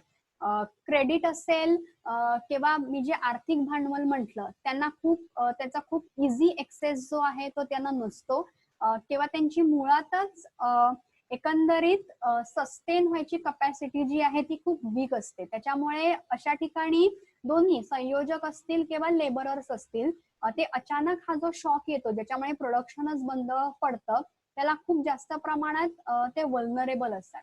त्याच्यामुळे ओव्हरऑल एम्प्लॉयमेंट जी आहे ती आपल्याकडे कमी नक्की होणार आहे. जिथपर्यंत कोरोनाचा इफेक्ट खूप प्रॉमिनंट आहे तिथपर्यंत एम्प्लॉयमेंट जी आहे ती कमी होईल. तो इफेक्ट कमी झाल्यानंतर ऑर्गनाइज सेक्टरची जी एम्प्लॉयमेंट आहे ना ती हळूहळू सुरळीत होईल, परंतु अनऑर्गनाइज सेक्टर जो आहे आपल्या इथे तिथे ही जी एम्प्लॉयमेंटची सिच्युएशन जी आहे ती सुरळीत व्हायला खूप जास्त काळ जावा लागेल. कारण का या अनऑर्गनाइज सेक्टरला खूप मोठ्या चॅलेंजेसना फेस करायचं, म्हणजे आपण एक असं म्हणूया की त्यांना पुन्हा क्रॅश पासून सुरुवात होऊन पुन्हा उभं राहायचं. त्याच्यामुळे तिकडे ही जी प्रक्रिया आहे ती खूप मोठी असेल. एक प्रश्न असा आलेला आहे की महत्वाचं काय आहे, जीडीपी का जीएनएच? जीडीपी आणि जीएनपी असं दोन्ही आहेत संकल्पना ज्या आहेत त्या, म्हणजे ग्रॉस डोमेस्टिक प्रोडक्ट आणि ग्रॉस नॅशनल प्रोडक्ट. आता ग्रॉस डोमेस्टिक प्रोडक्ट काय सांगतं की आपल्या देशामध्ये किती उत्पादन होतंय ते, त्याच्यामुळे ग्रॉस डोमेस्टिक प्रोडक्ट मध्ये आपल्याला आपली जी भारताची जी इकॉनॉमी आहे ती किती ग्रो होते ते कळतं. ग्रॉस नॅशनल प्रोडक्ट मध्ये कशाचा समावेश असतो तर भारतातले जे नॅशनल्स आहेत ते बाहेर काम करत असतात, तर त्याचं इन्कम जे आहे ते सुद्धा या ग्रॉस नॅशनल प्रोडक्ट मध्ये ऍड केलं जातं. म्हणजे मी युएस मध्ये काम करते, मी अमुक अमुक माझं एवढं उत्पन्न आहे ते या ग्रॉस नॅशनल प्रोडक्ट मध्ये ऍड होतं. तर ग्रॉस नॅशनल प्रोडक्ट जो आहे ना तो ती जी संकल्पना आहे ती ग्रॉस डोमेस्टिक प्रोडक्ट पेक्षा अधिक व्यापक आहे. परंतु जर भारतात हॅलो बोलू का? माझा प्रश्न नाही, ग्रॉस नॅशनल आहे तो प्रश्न संपला. हा, तर ग्रॉस नॅशनल प्रोडक्ट जो आहे तो आपल्या भारताचं उत्पादन आहे ना ते दर्शवतो. त्याच्यामुळे मला असं वाटतं इकॉनॉमिक ग्रोथ साठी ग्रॉस डोमेस्टिक प्रोडक्ट जो आहे तो अधिक सुयोग्य किंवा बहुतांश वेळेला तो वापरला जातो. सध्याची अर्थव्यवस्था आणि जागतिकीकरण यांचा एकमेकांशी काय संबंध आहे आणि जागतिकीकरणामुळे आर्थिक वृद्धी झालेली आहे का? हो, म्हणजे मी दुसऱ्या प्रश्नाचं उत्तर पहिलं देईन की जागतिकीकरणामुळे निश्चितच आर्थिक वृद्धी जी आहे ती झालेली आहे. म्हणजे एक लक्षात घेऊया, आर्थिक वृद्धीमध्ये आपण काय बोलतोय तर वस्तू आणि सेवांचं उत्पादन वाढलेलं आहे का? तर जागतिकीकरणामुळे काय झालेलं आहे, सगळे जे राष्ट्र आहेत ते एकमेकांच्या खूप जवळ आलेले आहेत, भरपूर आस्पेक्ट्सनी खूप जवळ आलेले आहेत. लेबर जो आहे तो इकडनं तिकडे मायग्रेट होऊ शकतो, भांडवल जे आहे ते इकडनं तिकडे मायग्रेट होऊ शकतं, एफडीआय जे आहे ते काय म्हणतात ते आपण सहज म्हणजे बहुराष्ट्र कंपन्या जे आहेत ह्याचं फॅसिलिटेशन सहज होतं. त्याच्यामुळे आर्थिक वृद्धी झालेली आहे, पण आर्थिक विकास झालेला आहे का किंवा आपण असं म्हणूया की विषमता कमी झालेली आहे का, तर हे डाऊटफुल आहे. पण आर्थिक वृद्धी जी आहे ती जागतिकीकरणामुळे नक्कीच झालेली आहे. पूजा, आपण असं म्हटलो ना की तुम्ही असं म्हणालात की 91% लोक सेवा किंवा प्रोडक्शन हे असंघटितच आहे. याचा अर्थ ती आपली गरज पण आहे ना, देश जर त्याच्यावरती चालतो तर कोरोनाच्या इम्पॅक्ट नंतर म्हणजे आपण असं धरूयात की जून नंतर आपण जर स्थिर स्थावर झालो तर त्या गरजा आपल्याला पुढे पण लागतील, तर आपण का बरं असं म्हणतोय की ते बेरोजगारी खूप जास्त असंघटित क्षेत्रात येईल? हा, नाही, ह्याचं कारण असं आहे ना ताई की मी म्हटलं तसं की कोरोनामुळे काय झालेलं आहे की एक उत्पादन प्रक्रियेला ब्रेक मिळालेला आहे. मग आता हे संघटित क्षेत्र असो किंवा असंघटित क्षेत्र असो, आता आपण काय करतोय, सोशल डिस्टन्सिंग जे आहे ते आपण वापरतोय. त्याच्यामुळे एकंदरीतच काय होतंय की आता जर 20 जण एकत्र काम करत असतील तर नंतर सुद्धा 20 जण काम करू शकतील का? किंवा 20 जण एकत्रित काम करायला काही काळ जो आहे तो जावा लागेल. आणि तो काळ जो आहे तो जिथपर्यंत जात नाही त्या टेम्पररी पिरियड पर्यंत तरी आपल्याकडे बेरोजगारी जी आहे ती वाढणार आहे.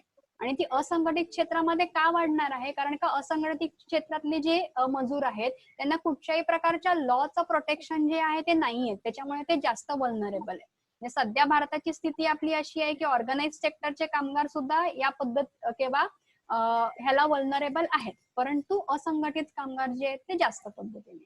कोरोना येण्याच्या आधीची जी सरकारची धोरणं आहेत ती सध्याच्या आर्थिक संकटाला कशी जबाबदार आहे आणि त्यात काय बदल करणं अपेक्षित आहे? नाही, सगळ्यात पहिली गोष्ट म्हणजे आपण आरोग्य क्षेत्र जे आहे ह्याच्याकडे आपण कायम दुर्लक्षच करत आलेलो आहोत.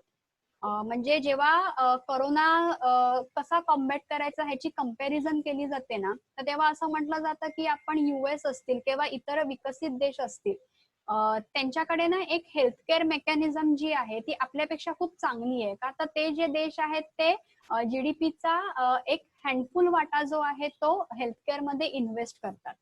तर आपल्याकडे वर्षानुवर्ष तो जो दर आहे तो कदाचित 3-4% जास्त गेलेला नाही. तर इन्व्हेस्टमेंट ज्याला आपण म्हणतो ती जी आहे ती हेल्थकेअर सेक्टर मध्ये खूप इनएडिक्वेट झालेली आहे. एक दुसरा आस्पेक्ट जो मला खूप इथे इम्पॉर्टंट वाटतो, जो एम्फसाइज करावासा वाटतो तो असा की सध्या आपण प्रायव्हेटायझेशन वर एवढं एम्फसाइज करतो की हेल्थकेअर सारखी जी सेवा आहे त्याच्यामध्ये स्टेट किती इम्पॉर्टंट रोल प्ले करू शकते ना, त्याचं मला असं वाटतं एक प्रत्यय जो आहे तो कोरोनाने आपल्याला दिलेला आहे. म्हणजे आता आपल्याला काय गरज आहे तर हेल्थ किंवा असे जे कोर सेक्टर्स आहेत, एज्युकेशन म्हणा किंवा हे, तर हे स्टेट जी आहे ती याच्यामध्ये इंटरव्हीन करून खूप चांगला ऑप्टिमल आउटकम ज्याला आपण म्हणतो तो आणू शकतो. तर एक मला असं वाटतं मी आरोग्याबद्दल बोलू शकेन. जसं आपण बघतो आहोत की GDP जो आहे तो गेल्या 3-1 वर्षांपासूनच कमी होत चाललेला होता. तर ह्याला खरं तर खूप कारणं आहेत. आपण सध्या जागतिकीकरणाच्या युगात राहत असल्यामुळे काही कारणं जी आहेत ती अंतर्गत आहेत, काही जी आहेत ती बाह्य आहेत. म्हणजे असं म्हटलं जातं की ग्लोबल इकॉनॉमीमध्ये थोडा डेव्हलप्ड इकॉनॉमी जे आहे त्यांचा ग्रोथ रेट जो आहे तो कमीच होत चालला होता. तिथे प्रोडक्शन असेल किंवा ट्रेड असेल, म्हणजे एक ऑटोमोबाईल सेक्टरचा जो एक आपण उल्लेख करतो किंवा तिथला डिमांड जो आहे तो कमीच होत चाललेला. त्याच्यानंतर आपल्याकडे एक डिमॉनिटायझेशन सारखी जी एक पॉलिसी आहे, म्हणजे कोरोना जसा हा एक शॉक आहे तसाच एक तो जो शॉक आहे तो सुद्धा आपल्या इकॉनॉमीला लागला. आणि दुसरी गोष्ट म्हणजे आपल्याकडे जो फायनान्शियल सेक्टर आहे ना तो सध्या खूप मोठ्या प्रमाणात कन्स्ट्रेंट आहे. म्हणजे जसं मी म्हणाले की आर्थिक वृद्धीचे डिटर्मिनंट्स कोणते आहेत तर ते बचत आणि गुंतवणूक. तर बचत कोणामार्फत होते किंवा बचतीचं रूपांतर जे इन्व्हेस्टमेंट आहे ते फायनान्शियल इंटरमिडियरीजच्या मार्फत होतो. पण सध्या बँकांची जी परिस्थिती आहे, ज्या पद्धतीने नॉन परफॉर्मिंग असेट्स जे आहेत ते वाढत चाललेले आहेत किंवा नॉन बँक फायनान्शियल इंटरमिडियरीज जे आहेत तिथे डिफॉल्टचं प्रमाण जे आहे ते वाढलेलं आहे. तर ह्याच्यामुळे आपल्याकडे एक क्रेडिट क्रंच जो आहे ना तो निर्माण झालेला आहे. तर हे काय होतं, ह्याच्यामुळे उद्योग संस्थांची प्रोडक्शन करण्याची कपॅसिटी जी आहे त्याच्यावर पण कन्स्ट्रेंट येतो ना, कारण का ते इन्व्हेस्टमेंट कुठून करणार. तर अशा एक बऱ्याच गोष्टी आहेत ज्याच्यामधल्या 2-3 गोष्टी ज्या आहेत त्या मला असं वाटतं की मी हायलाइट केलेल्या आहेत. ओके. गेली काही वर्षे वित्तीय तूट आवाक्यात राहण्यासाठी विकास कामांना कात्री लावण्याची जी प्रक्रिया सुरू झाली आहे त्यामुळे ग्रामीण विकास कामे कमी होत आहेत. ते पाहता GDP मध्ये कशी वाढ होणार?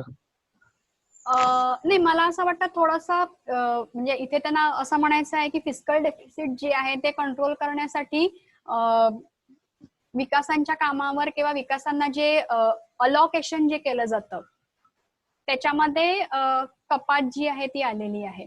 थोडंसं मी ग्रामीण ह्याच्याशी लिंक करू शकत नाहीये, पण पुन्हा मी तेच एम्फसाइज करते की आर्थिक वृद्धीमध्ये आपल्याला काय अभिप्रेत आहे तर उत्पादन जे आहे ते वाढलं पाहिजे.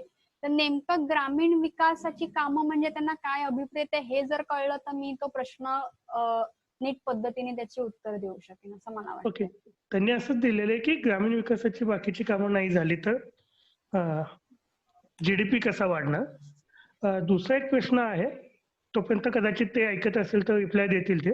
दुसरा प्रश्न आहे की सध्याचा आर्थिक विकास आणि पर्यावरणाचा ऱ्हास यांचा परस्पर संबंध पाहताना जर हीच आर्थिक विकासाची पद्धत राहिली तर मग नैसर्गिक संसाधने कशी पुरतील, शाश्वत विकास आणि पर्यावरणीय संवर्धन याचा मेळ कसा घालणार.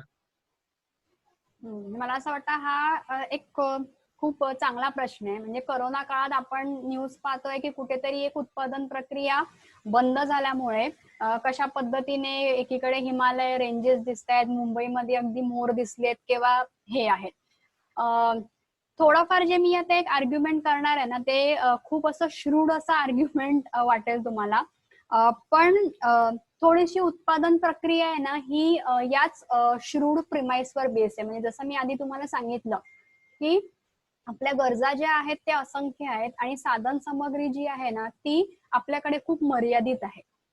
तर ह्याला ना आपण एक आंतरविरोध म्हणतो किंवा ह्याला आपण ट्रेड ऑफ म्हणतो की ह्या ट्रेड ऑफ मध्ये ना आपण कायम असतो. तर त्याच्यामुळे आपण काय करतो, जी आपली उपलब्ध रिसोर्सेस आहेत त्याचा अधिकाधिक ऑप्टिमम युटिलायझेशन कसं करू शकू ह्याचा आपण प्रयत्न करतो. तर त्याच्यामुळे थोडंसं कसं होतं ना की हे गृहीतच आहे की कुठेतरी ग्रोथ होताना किंवा प्रोडक्शन होताना एन्व्हायरमेंट किंवा पर्यावरणाची हानी जी आहे ना ती होणार आहे. म्हणजे पर्यावरणाची हानी शून्य होईल असं आपण नाही म्हणू शकत. म्हणजे इनफॅक्ट हे अनालिसिस मी असं म्हणेन की नेहमी अशा भोवती रोटेट होतं की किती थ्रेशहोल्ड लेवल पर्यंत हानी जी आहे ती आपण टॉलरेट करू शकतो. मला असं वाटतं हा जो विचार आहे ना आपण म्हणजे अशा पद्धतीने केला पाहिजे. का तर बेसिक जी थिअरी आहे किंवा बेसिक फाउंडेशन जे आहे ना ते आपल्याला हे सांगतं. मी सर्व प्रकारचे लेबर अनेक वेगवेगळ्या पद्धतीचे आता या काही दिवसांमध्ये त्यांच्या त्यांच्या राज्यामध्ये निघालेले आहेत, काही जण गेलेले आहेत. त्याचा पुन्हा उत्पादनावरती किती प्रमाणात परिणाम होईल असं वाटतं. निश्चितच परिणाम होणार आहे. म्हणजे आता तुम्ही उदाहरण हॉटेल आणि रेस्टॉरंटच घ्या. तर अगदी मुंबई असो किंवा पुणे असो तर इथे हॉटेल आणि रेस्टॉरंट मध्ये जे काम करतात ते अगदी आपल्याकडे बिहार नेपाळ पासून सगळीकडे आलेली जी लोक आहेत ती असतात. तर लेबर जो आहे तो उपलब्ध नसल्यामुळे उत्पादन जे आहे ते निश्चित कमी होणार आहे. आता सध्या कसं आहे, जसं मी म्हंटल तसं की एक 3/4 किंवा एक अमुक एक प्रमाणामध्ये उत्पादन आपल्याकडे सुरू आहे.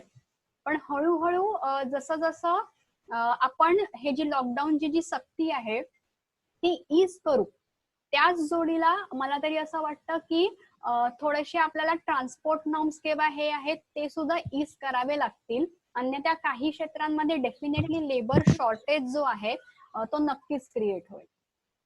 हा, पुढचा प्रश्न आहे की केंद्र सरकारकडून मोठमोठ्या उद्योगपतींचं कोट्यवधी रुपयांचं कर्ज माफ करणं याचा आर्थिक वृद्धीवरती काय परिणाम होऊ शकतो. निश्चितच त्याच्यामुळे काय म्हणतात ते आर्थिक वृद्धी जी आहे ती कमीच होणार आहे. म्हणजे जसं मी म्हटलेलं आहे की कोणतीही उद्योग संस्था जी आहे ती प्रोडक्शन करण्यासाठी बॉरो करत असते. आता पुन्हा मी सांगते की ही एक चेन आहे. म्हणजे मी माझे पैसे जे आहेत ते बँकांमध्ये डिपॉझिट करते, तेच पैसे जे आहेत ती बँक जी आहे ते एका उद्योगपतीला कर्ज म्हणून देते. आता जिथपर्यंत उद्योगपती जो आहे ते कर्ज फेडणार नाही तिथपर्यंत त्या बँकांचे जे कारोबार आहेत ते तर सुरळीतपणे चालत नाहीतच, परंतु मी जिने कर्ज दिलेला आहे त्याला सुद्धा त्या बचतीचा योग्य मोबदला जो आहे तो नाही मिळत. तर त्याच्यामुळे एकंदरीतच हे जे डिफॉल्टर्स आहेत ह्यांचा जो एकंदरीत इफेक्ट आहे ना तो पूर्ण फायनान्शियल यंत्रणेवर येतो. म्हणजे जसं मी मगाशी म्हणाले की लेंडिंग कपॅसिटीवर येतो आणि मग जे बचत करतात म्हणजे आपल्यासारखे जे लोक आहेत तर कुठेतरी आपल्या बचतीचे जे रिटर्न्स आहेत ना ते या अशा डिफॉल्टमुळे फार कमी होतात. मग पर्यायीने काय होतं, आपलं कन्झम्पशन जे आहे तेव्हा आपली मागणी सुद्धा आहे ती कमी होते. आणि मग कन्झम्पशन किंवा मागणी कमी झाल्यावर त्याचा पुन्हा कुठेतरी परिणाम प्रोडक्शनवर होतो आणि मग ते कमी झाल्यावर आर्थिक वृद्धी किंवा जीडीपी जी आहे ते कमी होतं. म्हणजे अशी ही एक चेन जी आहे ती चालते. ओके. पुढचा प्रश्न असा आहे की जीडीपी मध्ये सेवा क्षेत्राचा जो आता वाटा वाढलेला आहे, हे अर्थव्यवस्थेच्या दृष्टीनं, विकासाच्या दृष्टीनं योग्य आहे का? आता आपण पुन्हा थिअरी प्रमाणे गेलो तर ते कसं व्हायला पाहिजे, वाटा जो आहे तो agriculture to manufacturing to services असं जायला पाहिजे. तर भारताच्या बाबतीमध्ये आपण ते पूर्णपणे म्हणजे मधली जी स्टेज आहे ती स्किप केलेली आहे. म्हणजे शेतीकडनं आपलं जे डायरेक्ट ट्रान्झिशन जे आहे ना ते सर्व्हिसेस सेक्टरमध्ये आहे. आणि सर्व्हिसेस सेक्टरमध्ये सुद्धा कोणत्या आहेत, ज्या मॉडर्न सर्व्हिसेस आहेत, IT सर्व्हिसेस आहेत किंवा फायनान्शियल सर्व्हिसेस आहेत, इथे आपला काय म्हणतात ते ह्याच्यामध्ये आपण म्हणजे जास्त आपली स्ट्रेंथ जी आहे ती ह्याच्यामध्ये. आता सर्व्हिसेस सेक्टरचं जीडीपी साठी कॉन्ट्रीब्युशन जे आहे ते खूप मोठ्या प्रमाणात आहे. तर त्याच्यामुळे अर्थात ह्याचा जो फायदा आहे तो आपल्याला होणारच आहे. मला एक दुसऱ्या पद्धतीने किंवा दुसरी गोष्ट इथे हायलाइट अशी करावीशी वाटते की सर्व्हिस सेक्टर जो आहे ना याची एम्प्लॉयमेंट जनरेशन कॅपॅसिटी जी आहे ना ती तशी लिमिटेड आहे. म्हणजे आपण मॉडर्न सर्व्हिसेस ज्यांना म्हणतो, IT असेल किंवा तर त्याचं स्वरूपच असं आहे की जरी ते आउटपुट जास्त निर्माण करू शकत असतील ना तरी ते जास्त एम्प्लॉयमेंट नाही जनरेट करू शकत. त्याच्यामुळे भारतीय अर्थव्यवस्थेच्या दृष्टीने मला असं वाटतं की ही गोष्ट आपण जास्त फोकस करायला पाहिजे. म्हणजे आपण एक लेबर इंटेन्सिव्ह कंट्री आहोत, तर आपल्याकडे आउटपुट जी आहे ती लेबर इंटेन्सिव्ह सेक्टर्स कडनं आली पाहिजे. तर सर्व्हिसेस जे आहेत that is not a labour intensive service. म्हणजे ज्या सर्व्हिस सेक्टर मध्ये सध्या आपल्याकडे वाढ दिसते ती. त्याच्यामुळे एम्प्लॉयमेंट हा एक इम्पॉर्टंट इश्यू आहे असं मला वाटतं. आता सेकंडरी सेक्टरमध्ये अनएम्प्लॉयमेंट आता वाढणार आहे, बेकारी येणार आहे आणि प्रायमरी सेक्टर विशेष करून ऍग्रिकल्चरमध्ये कामगार कमी पडत आहेत, श्रमिक कमी मिळत आहेत. तर असं काही ब्लेसिंग इन डिस्गाईज, तर ही अपॉर्च्युनिटी समजून ऍग्रिकल्चरमध्ये काही डेव्हलपमेंट करता येईल का? त्या संबंधाने गव्हर्नमेंट आणि इकॉनॉमिस्ट काही प्रयत्न करतील का? हो, म्हणजे खरं तर भरपूर अर्थतज्ञ जे आहेत ना त्यांचं हेच म्हणणं आहे. म्हणजे मी जे आता म्हणाली की खूप जर तुम्ही थिअरी म्हटलं तर ते ऍक्च्युली काय सजेस्ट करते की जसं आपण आर्थिक वृद्धीच्या टप्पे आपण एक एक टप्पा जसा आपण पार करतो तर तसं ऍग्रिकल्चर करणं खरं तर इंडस्ट्रीकडे आणि इंडस्ट्रीकडनं सर्व्हिसेसकडे जायला पाहिजे. पण कोरोनाने हे जे सेटअप आहे ना त्याच्यावरच एक पुनर्विचार आपल्याला करायला लावलेला आहे. कारण का बहुतांश अर्थव्यवस्थेमध्ये आपल्याला असं दिसतं आहे की शेती हा जो व्यवसाय आहे त्या शेतीच्या व्यवसायाने काय म्हणतात ते इकॉनॉमीला कुठेतरी सस्टेन केलेलं आहे. तर त्याच्यामुळे काय म्हणतात ते ऍग्रिकल्चर सेक्टरमध्ये एक प्रॉपर इन्व्हेस्टमेंट आणि एक ऍग्रिकल्चर पॉलिसी जी आहे ना ती या ठिकाणी म्हणजे फार महत्वाची आहे किंवा त्या सेक्टरकडे लक्ष देणं फार महत्वाचं आहे एवढं मात्र नक्की. आणि दुसरं असं माझा प्रश्न होता की आता मागे प्लेग सारखी साथ येऊन गेली, कॉलरा, प्लेग आणि मोठमोठे दुष्काळ वगैरे असतात. तर गव्हर्नमेंटची अशी काही तजवीज असते का की आता जे तुम्ही म्हणाले अनऑथराइज सेक्टर आहे त्याला तो फटका बसणार आहे, तर त्यांनी काही प्रमाणात इकॉनॉमीला चालना देण्यासाठी काही त्यांनी अशी तरतूद केलेली आहे का, बँकांनी म्हणा किंवा सरकारने म्हणा किंवा आणखीन काही अशा सुविधा? त्याबद्दल तुम्ही काय सांगू शकता? म्हणजे जर साथ आली तर हा, ह्या साथी येतात. आता कोरोना मागे प्लेग, बरोबर आहे. कसं आहे ना गव्हर्नमेंटच्या वेगवेगळ्या स्कीम्स ज्या आहेत त्या काय म्हणतात ते त्या कार्यरत असतात. म्हणजे आता जेव्हा कोरोना सारखं अचानक संकट आलं तर गव्हर्नमेंटने एक बेल आउट स्कीम केलेली आहे किंवा जे जे राज्य सरकार आहेत त्यांनी एक त्या त्या प्रकारच्या स्कीम्स ज्या आहेत त्या डिझाईन केलेल्या आहेत. आता आपल्याकडे कसं आहे ना की म्हणजे असं म्हणतात की इतर देशांना फक्त कोरोनाशी लढायचंय पण भारतामध्ये आपण आहोतच. म्हणजे एवढं एक कॉम्प्लेक्सिटीज एवढे आहेत की आपल्याला कोरोना बरोबर मग खूप इतर प्रॉब्लेम सुद्धा फेस करायचे आहेत. मग कदाचित मायग्रेशन असेल, इलिटरसी असेल किंवा अगदी आपण म्हणतो की धर्मजात सुद्धा इथे मध्ये आलेली आहे. तर हे जे आहेत ना हे मेजर इम्पिडिमेंट्स आपल्याकडे आहेत. म्हणजे सरकार जे आहेत ते योजना करतं पण त्या योजना ज्या आहेत ना त्या बेनिफिशियरीज पर्यंत कशा पोचवायच्या, मला असं वाटतं की हा दुवा आपल्याकडे पूर्णपणे मिसिंग आहे किंवा इथे आपल्याकडे कमकुवत आहे.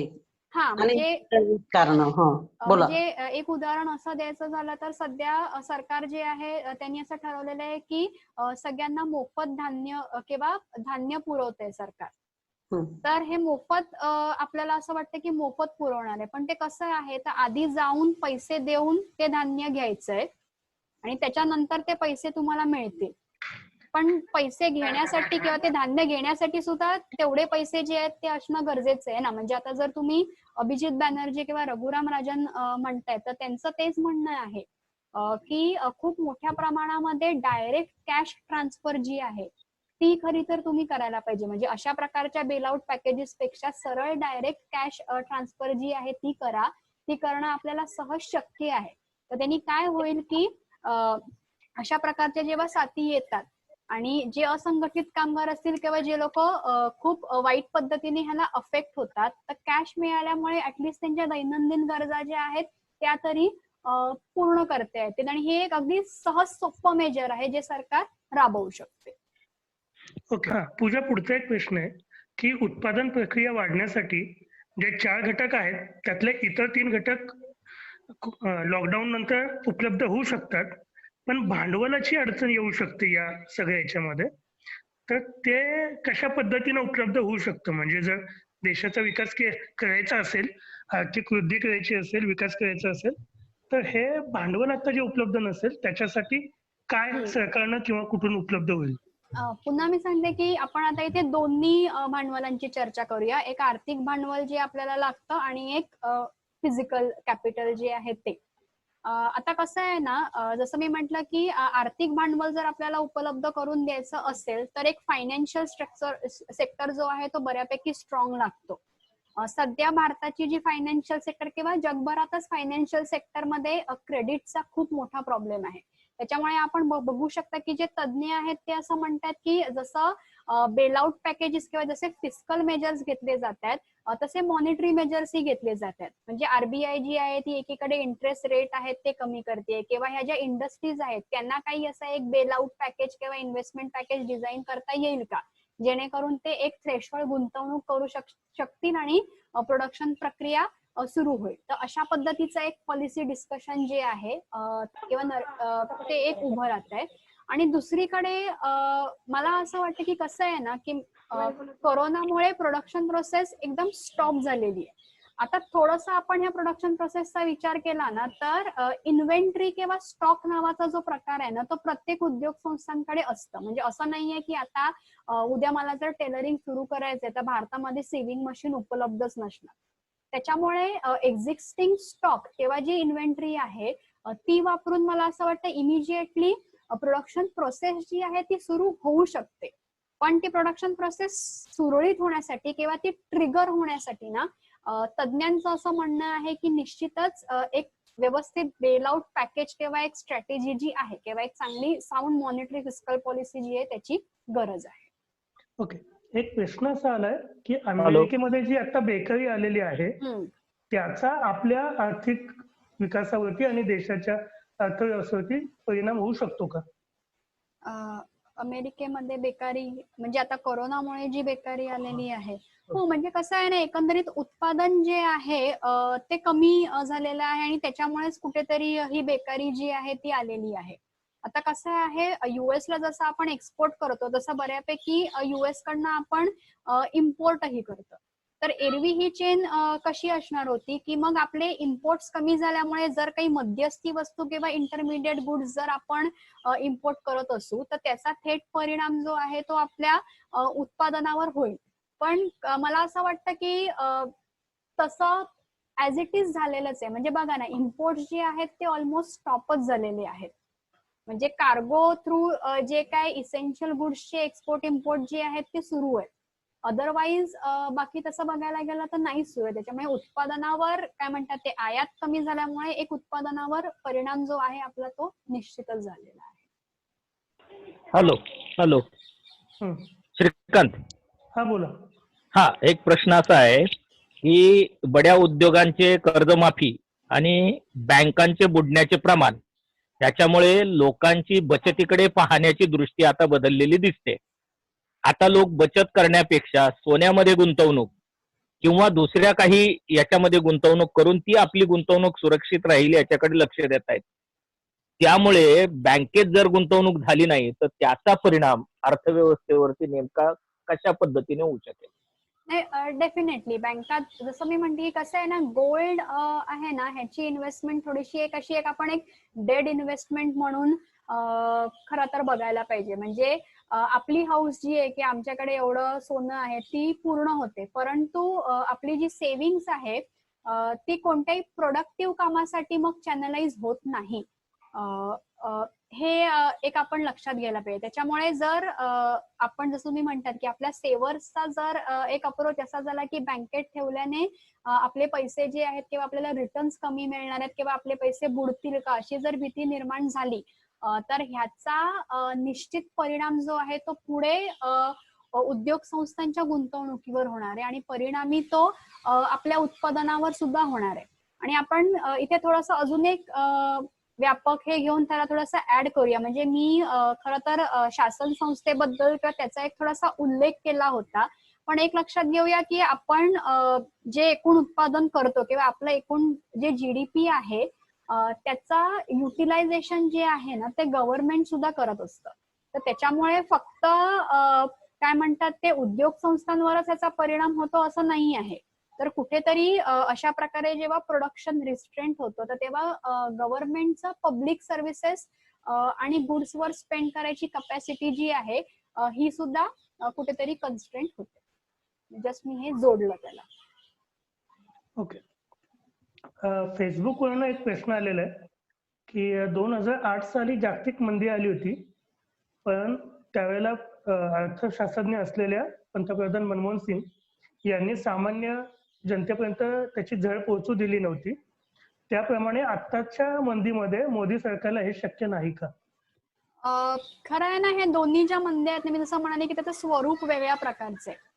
म्हणजे 2008 साली जी जागतिक मंदी आली होती तो एक स्ट्रक्चरल प्रॉब्लेम होता. जसं मी म्हणाले की बँका ज्या आहेत त्यांनी थोडासा कमी विचार करून लेंडिंग केलं होतं आणि मग त्याच्यानंतर ज्यांनी कर्ज मोठ्या प्रमाणावर घेतलं होतं ते कर्ज जे आहे त्याची फेड करू शकले नाहीत आणि म्हणून एक फायनान्शियल सेक्टरमध्ये ती मंदी होती. तर त्याच्यामुळे ती काय म्हणतात ते आपली भारताची जी अर्थव्यवस्था आहे ती आपण काय म्हणू ना तेवढीशी त्या दरम्यान एक थोडंसं नीट फ्रेम करायला पाहिजे. ते थोडंसं मी एक कंपॅरिझन करते मग इकडे येते. म्हणजे ह्याचं एक स्वरूप वेगळं होतं.